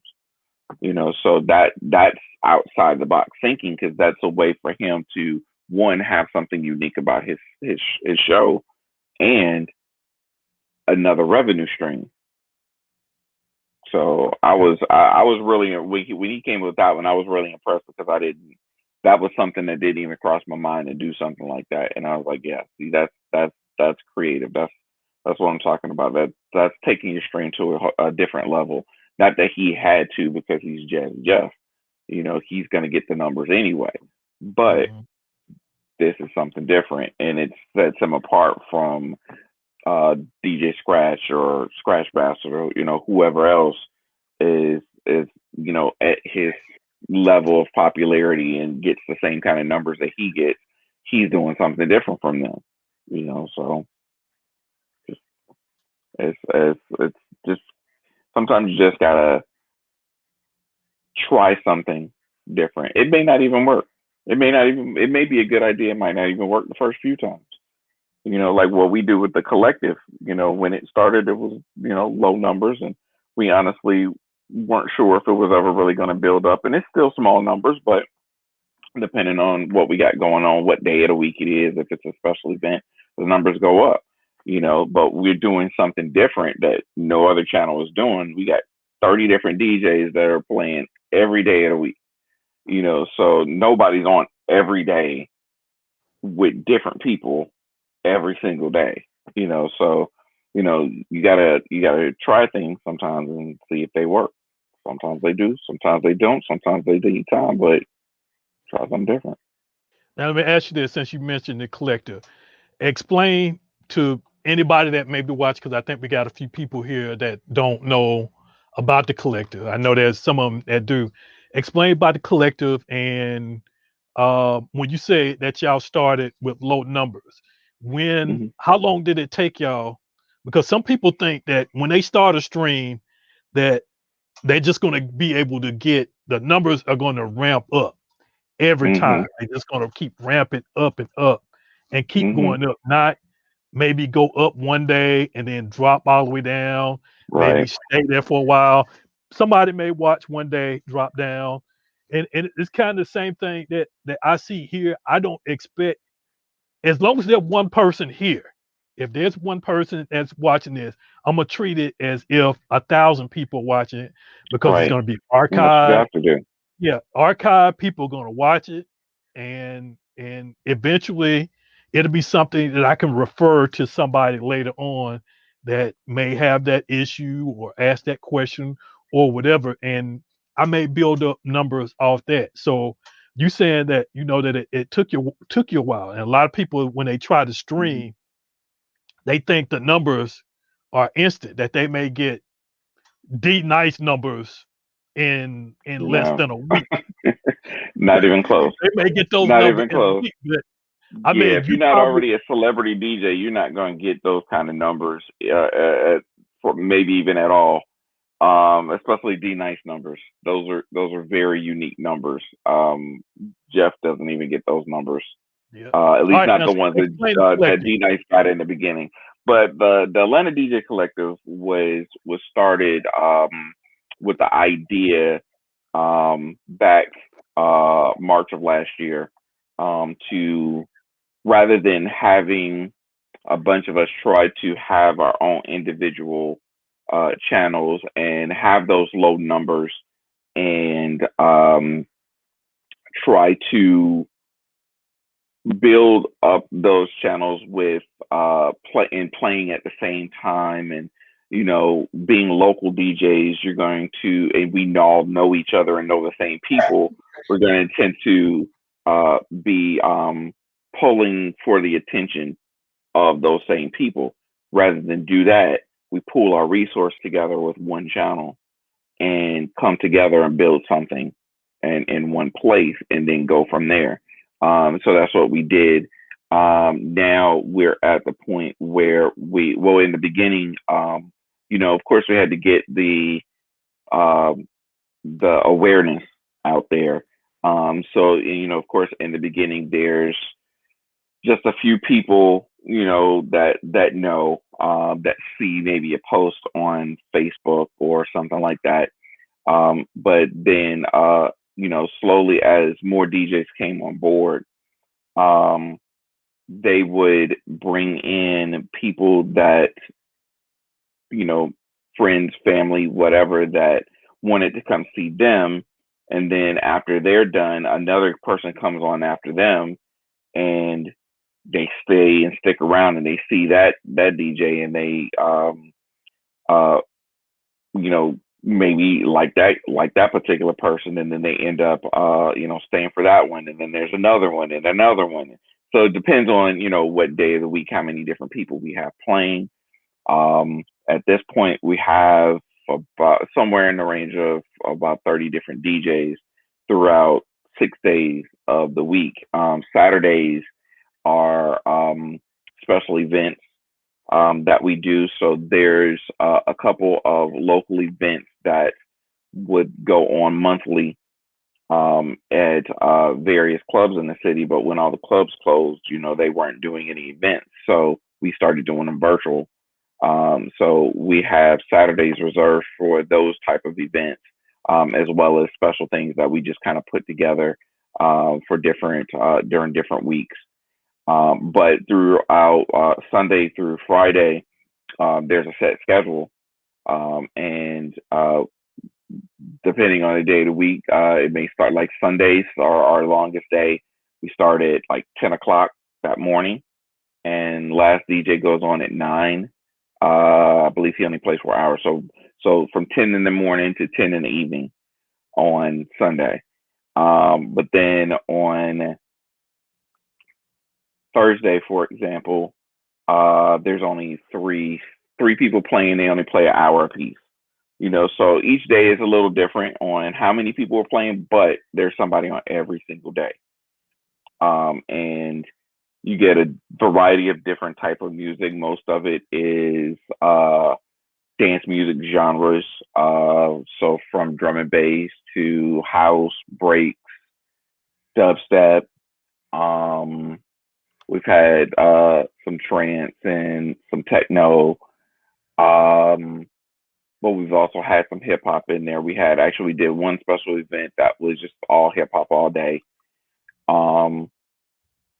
So it's very open as far as what we offer and what they're doing. And because we pooled our resources together, to build this channel together, that's allowed us to build our own individual audiences, and notoriety with other people. And then we've actually gotten attention of people in other states as well as in other countries, and some of them being other notable DJs. We've gotten multiple raids from larger DJs, and so it's gone really well. And through that, we were able to at that point really kind of parlay that into building our individual channels and kind of spread out a little bit more. So now I can go off. Like today, I was actually just testing something, and I literally put just testing, nothing to see. Don't come in here. Okay, I know where this gonna go. And within the first 10 minutes, I think like 6 people were already in there. And I'm like, yo, I'm not doing nothing. I'm just testing a plugin. I have to turn the stream on in order. It was that Serato has a plugin where you can put the title of the song on the screen. The And I was it's just, not the playlist one, is it? yeah, well, yeah, that one. And it's got the Twitch integration, but you can only see it when the stream is actually live because it's integrated into Twitch. You won't see it in OBS. So I had to go live in order for it to come up. And so I was just testing that out, trying to get that to work and see how that was Is it working now out. in And Twitch, or you use the one that's the plugin for OBS? it's no, it's so what it is, it's you start the live playlist in Serato, Mhm. and you there's an extension that you add in Twitch, and you can customize the colors, and there's little icons you can put on there and everything. You can put select what position you want it to be on the screen, and then there's a little code, and then you when you click live playlist in Serato, it'll open up the page, and you paste in the code there, and it links your Serato account to that Twitch extension. And then when you click start live playlist, and then when you start playing the song, when it adds it into the history in Serato, it sends that to Serato server. Serato server sends that back to the Twitch extension and makes it display the title of the song on the screen. Interrupted. Here we go. But Yeah, yeah, because I mean, it works pretty decently. It's just a matter of the timing of when it will show the next song, because technically, when you mount the next song onto the deck, it adds it to the history, and then it's going to send that to Serato. But you can make it delay it, I think, up to 30 seconds, something like that. So the timing, it depends on when you actually bring in the next song as to whether the timing is about right. But it worked pretty well. But the point of what I was saying is that, people jumped in and wanted to listen to me play, and I wasn't really trying to play. I was just killing some time and was testing this plugin, and ended up playing for a couple minutes because they were like, "Yeah, no, we want to hear you play. Go ahead, throw something down." So that's happened a lot, and a lot of those people were people that watch me on the collective, but they follow me on my channel too. So when they see that I go live, they're like, "Oh, he's live. I'm jumping over there and seeing what he's doing." So it's helped build things, and that's why I was inviting people like, "Hey, you don't have to start this thing on your own. You come with us, integrate with us, build your audience, share your audience with us. We share our audience with you. New people come in, and you get new fans, and then." And at the same time, while you're there, you can promote your own channel and your own stream and tell them when you're playing on your channel, and then they can follow you if they like what you're doing. And then when you go live, they get notifications that you went live, and then they'll come on when they see you go live, just like they did for me earlier today, even though I was telling them not to. So it works. yeah, sometimes you may That's get the thing, people Eric. I that wasn't may, even playing drum and bass. I was yeah, playing. you get some people, sometimes people that are That was that crazy. are that are join in when you're testing than what it is when you actually go live. You be like, Hmm. okay, I got 20 people that just watching me do testing, but Yep. then when you go live, you probably may get 3 to 5. So Right. Yeah. Yeah. You never know, because sometimes I'll go. I'm trying to figure out like the best time and the best days.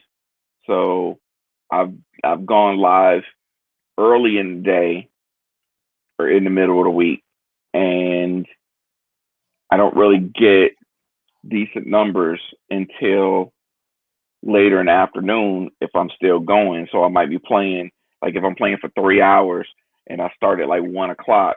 By 3 o'clock, I'm seeing some decent numbers, but I've already been going for like 2 hours at that point. So, you know, okay, well maybe I should start at 2 or 3 o'clock instead. And then when I've started a little bit later, the numbers have been a little bit better because people are coming from work, or maybe they're in the car on the way home from work and they can turn the stream on and let it play through their car. So excuse me, you got to kind of play with the play around and see what time works best for the audience that you have. So it's a lot of trial and error with some of it too. But it's gonna fluctuate a lot, especially while you're still a small streamer and you got those lower numbers. But it's it's worth it. I mean, it's fun, and it's definitely you can generate a little revenue with it. So it's if that's what you're looking to do, I mean, there's other ways to do that too, but you get a little bit with it, once you hit affiliate. And that's another thing that we help each other get to affiliate. A couple of the guys, decided, okay, I really want to go ahead and start my channel now, but I still gotta, make that affiliate push. You're like, oh yeah, no problem. When you going live, you live, okay. And then we all go jump in, even if we're not actually listening. You just turn the stream on so that they get those extra views. And then once they get enough viewers and they put in enough time, then they get the affiliate invite, and then they can monetize and get those subscriptions and the money off of the bits. So, that's something the gamers really can't do, or don't do, I guess. They could do that, but they don't. They don't really seem to organize in the way that DJs have. Raid trains are another way. I was telling Eric about this. There's a lot of different groups. I actually just joined like 5 different Discord servers just this morning, off of one of our guys' recommendations to be able to get to be a part of these raid trains. He does these all the time, but he's got a lot more freedom to be able to do them. But different days of the week, not just on the weekend, but most of them do end up being on the weekend. And it's basically a list of, they basically have time slots. They usually have like a spreadsheet, time slots. You sign up for which time slot you want, put your channel name in there, and then when it's your time, a few minutes before you go live, whoever's on the list before you raids into your channel, sends all the people from his stream over to your stream. You do your hour. When you're done, you raid the next person on the list and send all the people that you got over to them. And so it's kind of a similar concept to what we do with the collective as far as exposure. You get his people coming over to you and discovering you, and they'll follow, subscribe, throw bits because they're enjoying what you're doing, interact with you, meet new people. Then you send them over to the next guy, and the same thing happens all over again for that person, and so on and so forth. And you do this enough times, and you start to build your numbers up because now you're getting more and more follows. I think people on Instagram, especially with D Nice, they're starting to do that because you may get a notification D Nice has gone live, and then you go check him out, and he's not even there. It's somebody else. I'm like, what the hell? I thought D Yeah, Nice. I probably have never caught him live yet. yeah. Because I They mean, I do don't that catch on it Twitch every too. time he goes live. Every now and Yeah. then, when I see it pop up, I'll go and check, and it'll be somebody there, and they may be just playing music. They not really DJing. Mm-hmm. They just, I guess they just fill in to keep his channel active, to keep his profile active. So he may Well, have people that. it's probably more so that he's trying to expose other people with the platform that he's got now. So Jeff does this from time to time too, and I've seen multiple people on Twitch do this, where they'll have other guest DJs come in and play on their channel. And sometimes they make an event out of it. So rather doing the raids and sending people to from channel to channel, they'll keep it all on that one channel. So it's kind of similar to what we do with the collective, but ours is planned out and scheduled to be that way all the time, where they do it more of a special event kind of thing. So I think Jeff did want to say it was last week. Did kind of like a With ladies' the night. females, So it was, with yeah, so it females. was all female DJs playing on, Mhm. but they were on his channel. So so yeah, they all kind of do that some from time. Well, not all of them. Some of them do that from time to time, especially some of the bigger ones like Jeff does it. And obviously you said D Nice does it. I Scratch think basket. I think Scratch Bass has had some different people Yeah, on. It's he links usually with him, Jeff. but sometimes he'll have other people on. I think Z Trips might have had somebody on once or twice. Beat Junkies will have some kind of rotation as to which one of them is on there, and sometimes they have guests too, but they all have their own individual channels too. So it's a few of them do that, and it's a good way to help bring notoriety to somebody else that that's a really great DJ that maybe people that watch you haven't heard of, or especially when it's somebody like Jeff that's on that level that of being a legend. He's got that name from what him and Will used to do back in the day with their music and the classics they have, plus the TV show. So people just know Jazzy Jeff. So if they went around and looked for, matter of fact, somebody I was talking to at work, I had my camera on and where my desk is, they could see all my streaming stuff and my turntables right behind me. So he was asking me about that, and we started talking about streaming. And he said, "Oh yeah, I just started getting on Twitch and looking at some streams, and I seen Jazzy Jeff on there." First person that he named, because that's probably one of the easiest people to find, because he's on often and he's got those higher numbers. So Twitch is going to show him higher up when you go and look in the music category. But that's not to say that somebody else that does have a name, um, you know, won't be able to pull numbers, but Jeff can expose these people to another audience that otherwise may not know to look for, like a caper, who was on the ladies' night stream that he did, and so now they get to see her playing on there, and they were like, "Oh, she's dope. I'm gonna follow her." So when she's playing some other time on her channel, I can know so I can check her out.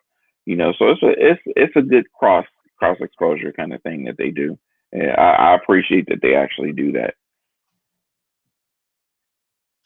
So what are some of the things that you've adapted to that you've been doing since over the past year to help you be more creative? Basically, basically to the topic, the 10 things hmm I've mentioned or whatever that you have that you want to share. Um, kind of going off your list, practice, practice, practice.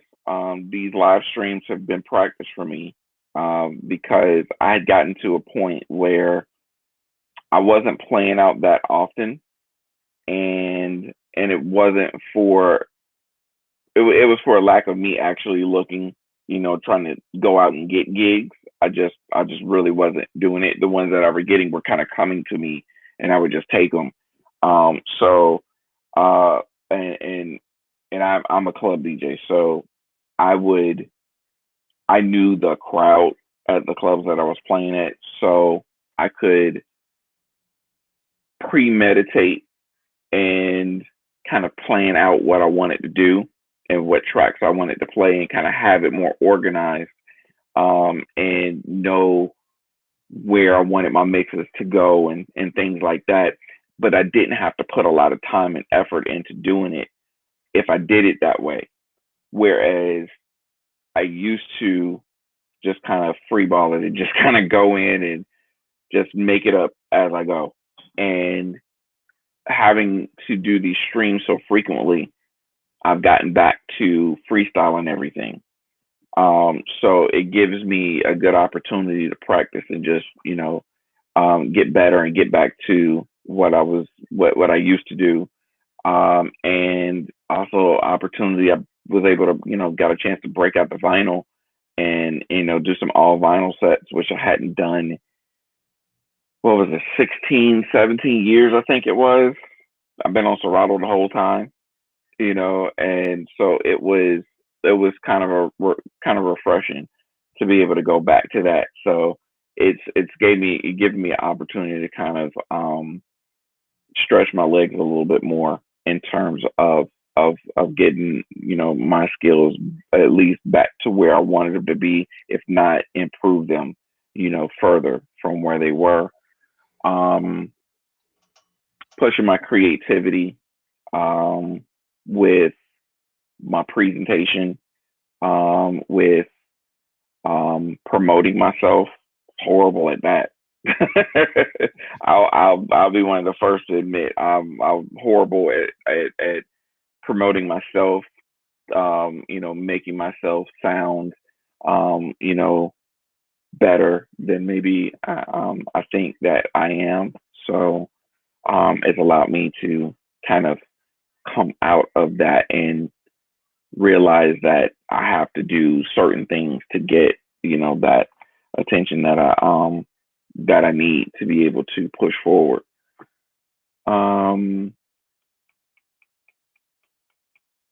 that's all I could think of at the moment, like right off the top of my head. But yeah, I mean, it's definitely done some things that I didn't expect it to do during this last year.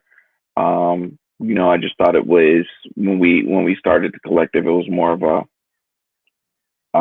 fun thing to do, with my friends, and you know, get to listen to each other play, and support each other, and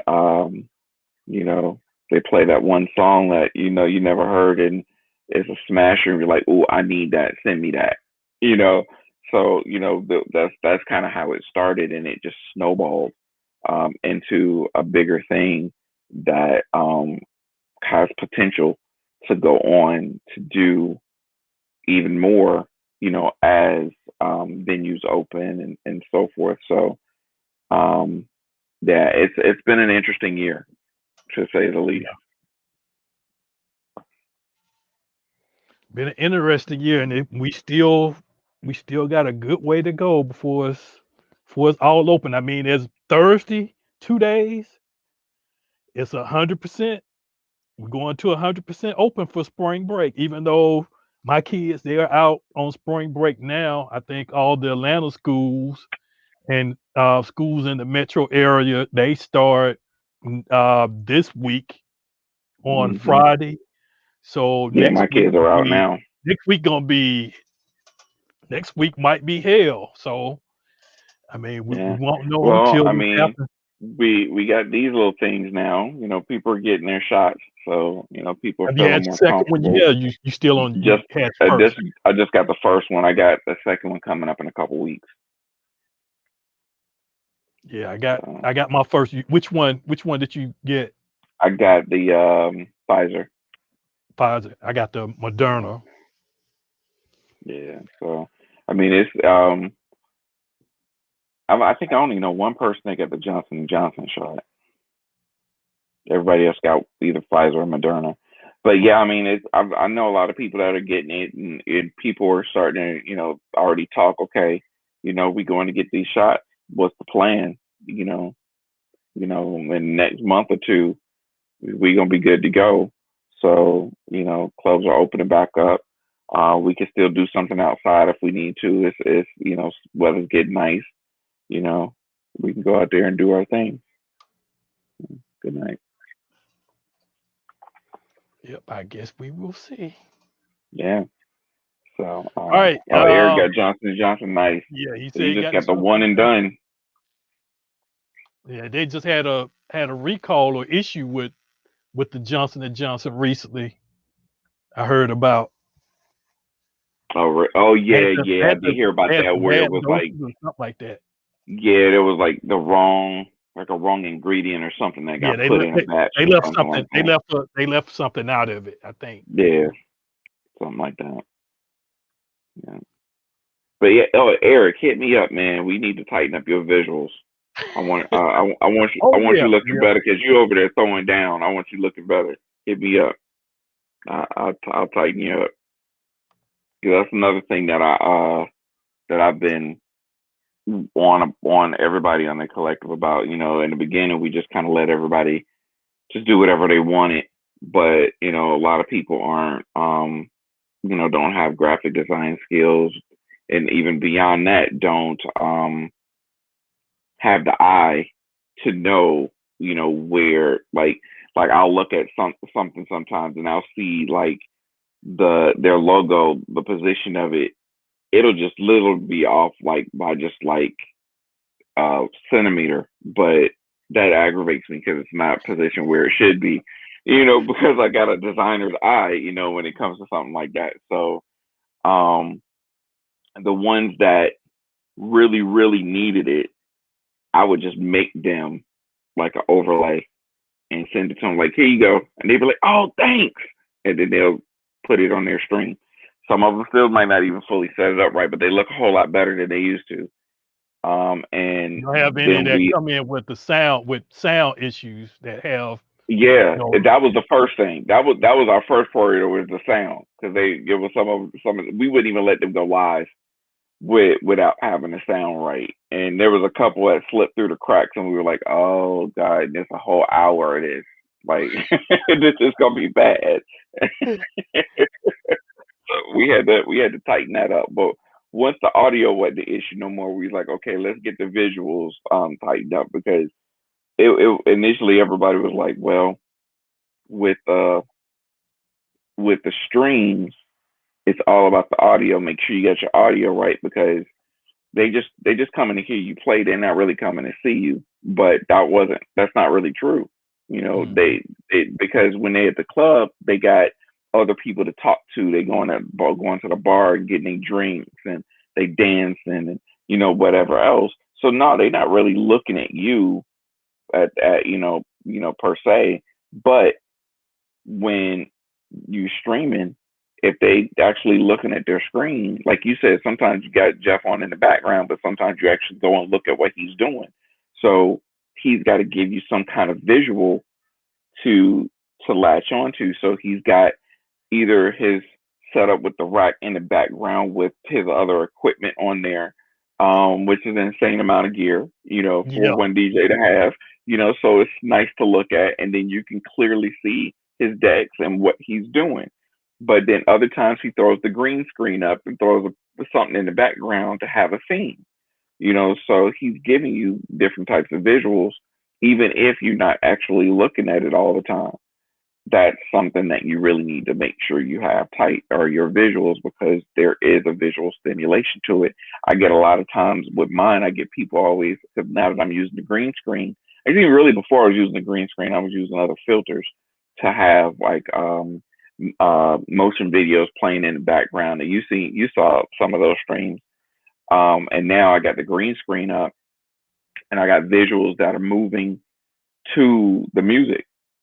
And um, I've gone through and made sure the ones that are showing are ones that really have like a trippy kind of vibe, or lasers that look like I'm in the club or something. And um, I every week when I do my regular show on the collective, I I have several comments about the visuals. So it's definitely something they pay attention to, even if you don't really think it is. It is. That's something that's really important to make sure. It's not the first priority, but first priority is that audio. Once you got that covered, your next big priority is how it looks. yeah, because Make the sure you have one. visual is usually easier to set up, but trying to get your actual source into the stream, that's the process that takes either internal with the virtual cables, or it Hmm. actually take physical cabling, some Right. type of physical connection. So a lot of Hmm. people still haven't got that figured out yet, but the Right. visual is, Or they do the visuals and they stretch stuff, so the camera's yeah, not actually positioned right, so they're wide or skinny or something like that because they didn't have it they crop it set right. properly. There's a camera that my Logitech C920, when you first add it into OBS, it doesn't set itself to 1080p, even though it's a 1080p camera. It will automatically set itself to a 4:3 aspect ratio. So you've got to actually, it's not even widescreen. So you've got to actually change the resolution settings so that it'll actually be 1080p. So then it actually not only goes wide, but it actually gives you the full resolution of what it can show so it can look its best. And even then, you still got to adjust the white balance so the color actually looks right. So you actually got to do some work with the camera. You can't just add it in and it does its thing, but a lot of people don't know that. So they're adding it in and just leaving it as it is. And, oh, I want it to fill up the screen. So I'm going to click it and drag it across the screen and stretch it out. And, now it just looks funky, or my logo, I want it bigger. So I'm going to drag it and stretch it. And no, that's not how you're supposed to do it. So there's ways to clean all of that up. But there's other sources that are out there to get graphics from, to help your visuals look better.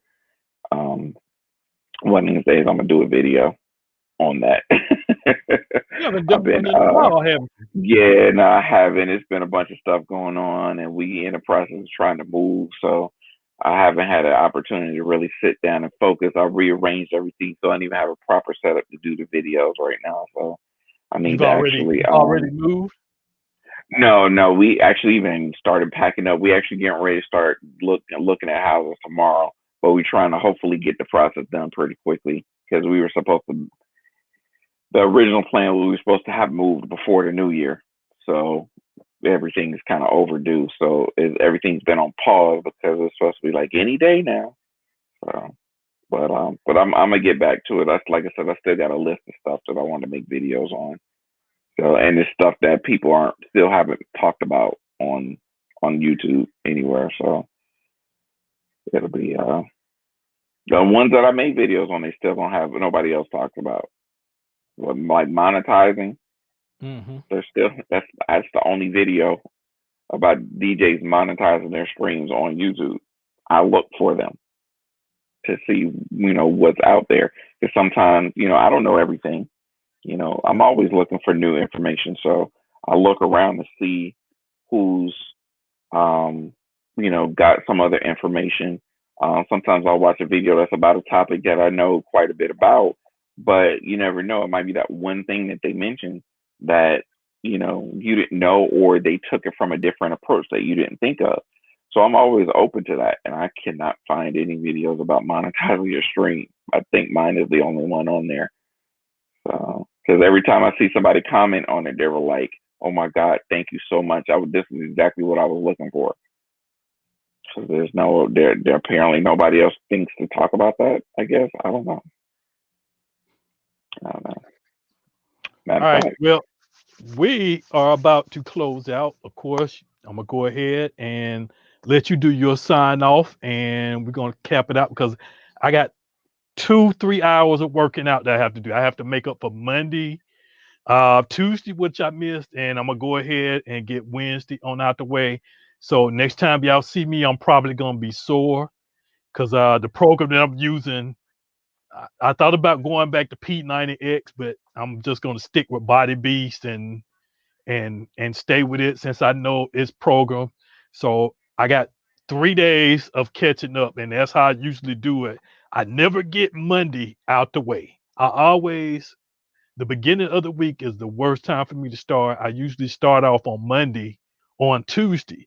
But since I have the showdown and I think I wasn't really doing it, or I wasn't doing it as much when I first started doing it, that I haven't had time, and I was trying to set everything up. I'm like, well, let me go ahead, and I still got 2 hours, and then I had to run and get food. And I'm like, oh, shoot, I'm not gonna be able to get it done until after. So while I'm still up and I got energy because I've been asleep most of the day. I didn't get up out of bed till 5, but I probably didn't go to bed till like 7 or 8. So maybe mm-mm. this will put me to sleep in a few hours, hopefully. So I'm gonna go ahead and let you sign off. And yeah, So I'm gonna go check ahead the and yeah, you sent me a link. the You sent me a yeah link. can you put that in the chat because I can't. It won't let me post any links in the chat, but that's the link to the monetizing video. that I was talking about. So if anybody wants to check that out, Hey man, hold on. I think I'm putting it in the wrong place. Yep, I am. I think you're actually the only one that can post links in the comments Oh, it won't on let the you chat. post link in the comments? Mm-mm. I mean, I could post it, but nobody will see it. Well, you should go type it and see what happens. I did. It And it it didn't. didn't It come up? doesn't show up. Yeah, I literally typed, "Can you see this?" and nobody said anything. And Okay, actually, I well, can't. I can't even see it if I look in the StreamYard comments. It doesn't show in there. But yeah, that's a video too that I did about monetizing your live stream. So it's a bunch of different ways that you can make money off your streams. And it even talks about what I was talking about with becoming an affiliate on Twitch and ways that you can make money through Twitch. Same thing with Mixcloud, but then it also talks about other ways outside of the actual streaming platforms to generate some money. Because I know, because that was a big thing when when everything shut down and a lot of DJs they were full time DJs. And now how do I live? And outside of what little bit the government actually gave the people, what do I do? And that's one of the reasons a lot of people went and started streaming, not just because they really wanted to play music and entertain people, but they needed to generate some kind of revenue, and that was a way to do it. So there's a whole video about how to do that. all right. Well, I'm gonna go ahead and drop out and let you sign off, and then we're gonna wrap this up so I can go ahead and get myself sore real quick and get me a nice hot shower so I can think a little bit more and try to think of what I'm gonna do for tomorrow, what I'm gonna do Right. next. All right. And here you go. All right. Well, you can always catch me at Atlanta DJ Collective on Twitch. You can catch my own personal channel, Subconscious BSC. I'm on there randomly. Really, at this point, I haven't had a set schedule on there just yet. But Atlanta DJ Collective, I'm on every Wednesday at 8 o'clock Eastern. Actually, tomorrow I will be doing my 50th show for my weekly show on Atlanta DJ Collective. Not counting other random one-offs, just like my weekly show. This is number 50. And yeah, like I said, we're on every day of the week. So any day, I think the latest that we start is like 7. But it's always usually earlier than that. And yeah, you can catch me on social media, either subs BSC, SUBS BSC, or subconscious BSC, depending on the platform, Mixcloud, Facebook, Instagram, SoundCloud, and Twitter, which I'm rarely on, but I do post there from time to time.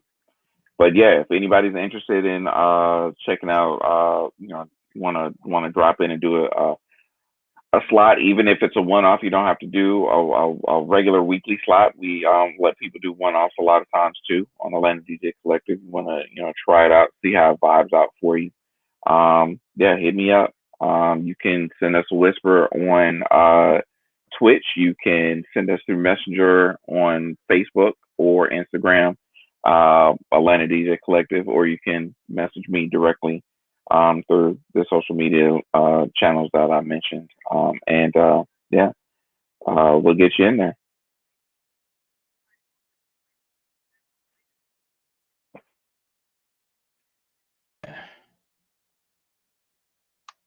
We are about to get ready to log off once again. I want to thank Steve for joining in.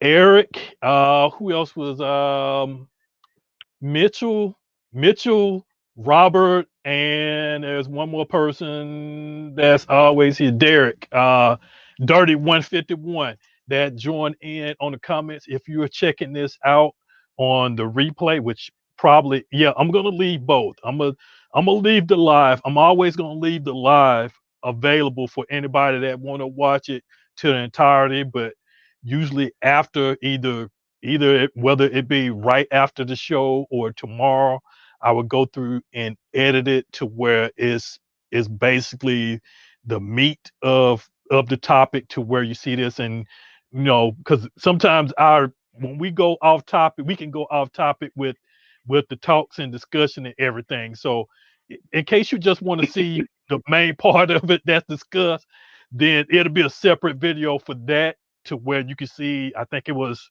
a little bit over an hour that I went through, and that's probably the shortest that I've ever done anything. But I covered pretty much of it and went through it very rapidly.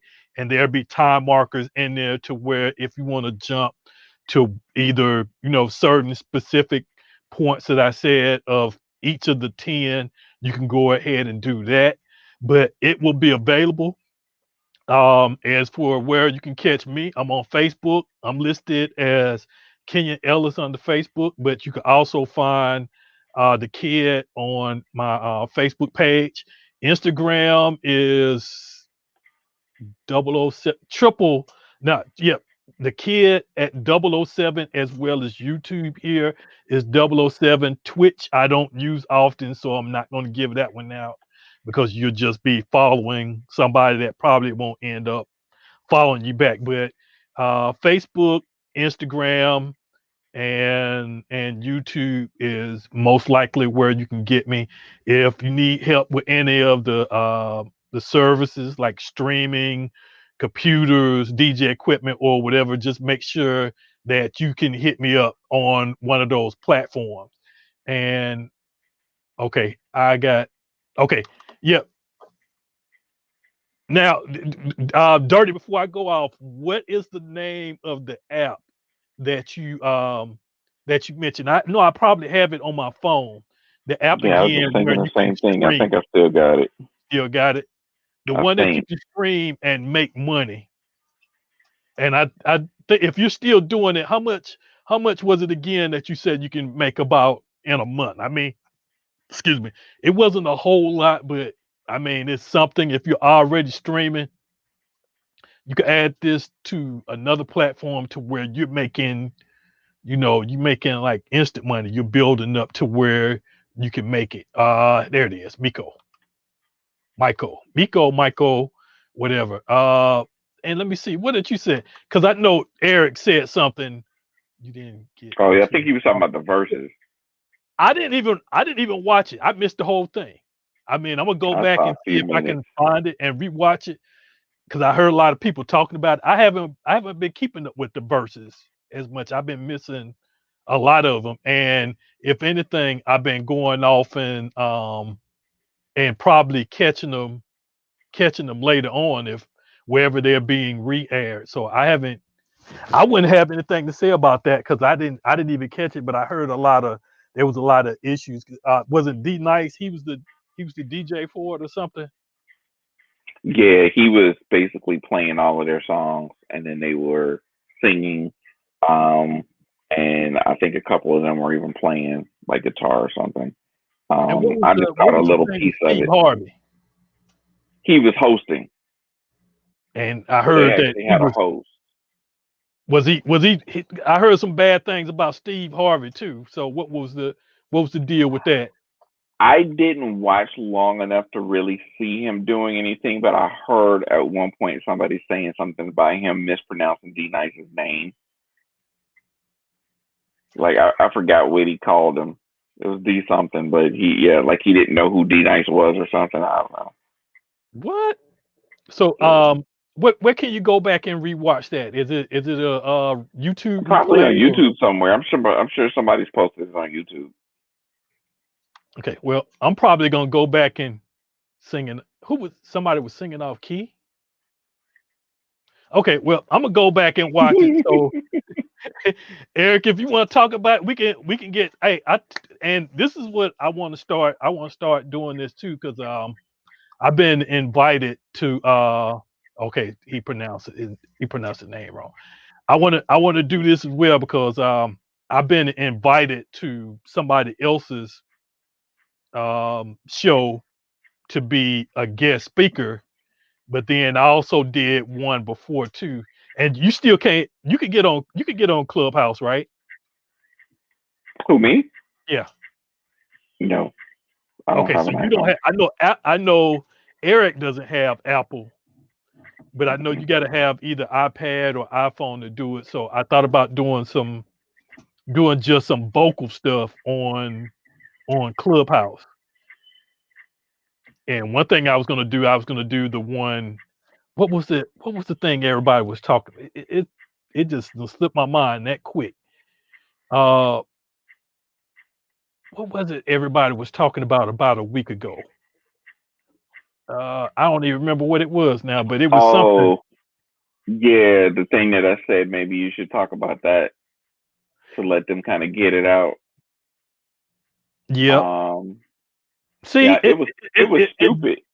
I mean, yeah, I'm like, it was it stupid. must not be So important. You forgot it and I forgot it. So yeah, so the reason why I said to let them kind of get that out because they were going on for way too long about it, and I figured if you invite them over to the stream and let them talk about it, if they would come over, one that would bring more attention to your show, as well as let them finally get that crap off their chest and move on with their life. But Mhm. fortunately, they moved on the next day anyway. So, That's but something yeah, I it was want to get on stupid. I don't even Clubhouse. remember what it was That's because something I want I to get on wasn't into Clubhouse. It would have been said and over with. I mean, with yeah I wasn't no into the recording of what conversation happened. anyway. I was really kind of over it, but they wouldn't stop talking about it. So it kept every time I would refresh my feed, it would show back up, maybe talking about it again, like all day for days. And I was just like, okay, let's move on to something else. But they still talking about stupid stuff because Oh yeah, they that's how just it like goes. just like who was it? Logic had posted that DJs are just messing up the groups. Ain't nothing positive. And I'm like, yeah. The thing is, they've been cooped in the house too long. Right. They so that the thing is now Yeah, they just was want to that attack it? The other virtual people. DJ versus Serato. No, it was well right now it's the thing with D Nice. Everybody is Yeah, you see now like two or three it's posts. back on that. Yeah, they back on that, and then what was the other? Oh, the street laws. I'm sure you saw that one. The Street laws. blends. That's what Yeah, it the guy was. that It came was with the the street laws. blends. Everybody like, what the hell? Street laws? Yeah, that's what DJ it street was. laws. I never, and I thought I ain't never heard of no street laws either. That must be I something mean, I different. get And then somebody said, what well, he was trying to say. Like, there's certain unwritten rules about certain things in life and in certain cultures and communities. I get that, but there's also because it's an unwritten rule. There's a whole lot of gray area in there, and there's certain situations where you can't be mad at somebody for doing certain things because you feel like that's something that people just don't do. Well, that a person that did it didn't feel that way, which is why they did it. So you can't. It's one of those things that everybody's gonna have their own viewpoint and opinion on. that's what Um, the Ted Smooth versus yeah, Scream or whatever his name. yeah. I don't even The remember all the names, but it was like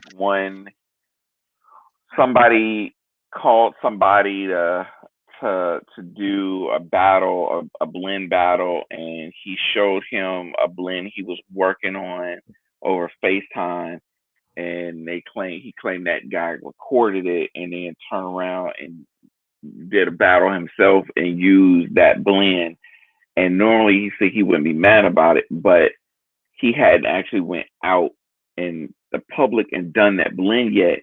So nobody else had heard it. So this DJ stole it from him directly. And that's where the issue was coming in at. And then it turns out that that guy had a history of taking other people's blends and claiming them as his own. And that's where the whole thing was coming in at. So I get where those particular DJs have their issues about the situation, but some of the stuff that was being said in a group about that topic was just silly. Yeah, and that's for sure, Eric. With his point was that the nobody had heard the blend yet. He didn't get a chance to introduce it to the world and get that reaction of people hearing it for the first time because somebody else took it and did it first before he got to do it. But the only reason that person was able to actually do it before him was because they heard him do it when he showed it to them. His mistake was showing it to them, but he thought, this is my friend. He ain't gonna do me like that because he know better, but he did anyway. But his claim was, yeah, he showed it to me and I heard it, but I had also heard somebody else do something similar on on a mix somewhere or at some show or something, and I tried to do something different and use it with a different song but a similar concept, not realizing that I was doing what he did because I thought he did a different song too.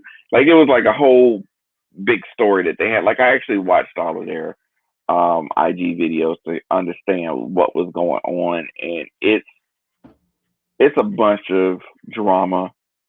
And to put it bluntly, some of it is some crybaby shit. Some of it is justified, and um, some of it is some punk shit. So it's just like it's it's something that I ain't got time for. I just watched it to understand what was going on and what was being referred to, and after that, I lost interest. It was moving on. That's why I said let Yeah, them that's talk how about it and get it out their system. you was saying stuff that I'm like, oh, now I remember what it was. It was something about a Yeah, mix or a blend or something. yeah, And I'm like, oh, because I don't think I may have some I think it's Ted Smooth. I may have some mixes of him, but there ain't really nothing that like, ooh, yeah, man, that's his stuff. I gotta have his stuff. It ain't really yeah. been nothing that I've been captivated. I mean, there's some guys that that follow what he does, but I'm like, okay, yeah, yeah. Right. Right. Yeah. I'm like, yeah, it's a lot of people that do that release tracks that mashups or whatever. And I play a lot of those now. Because I've started finding a bunch of them and I'm like, yo, some of these are really dope.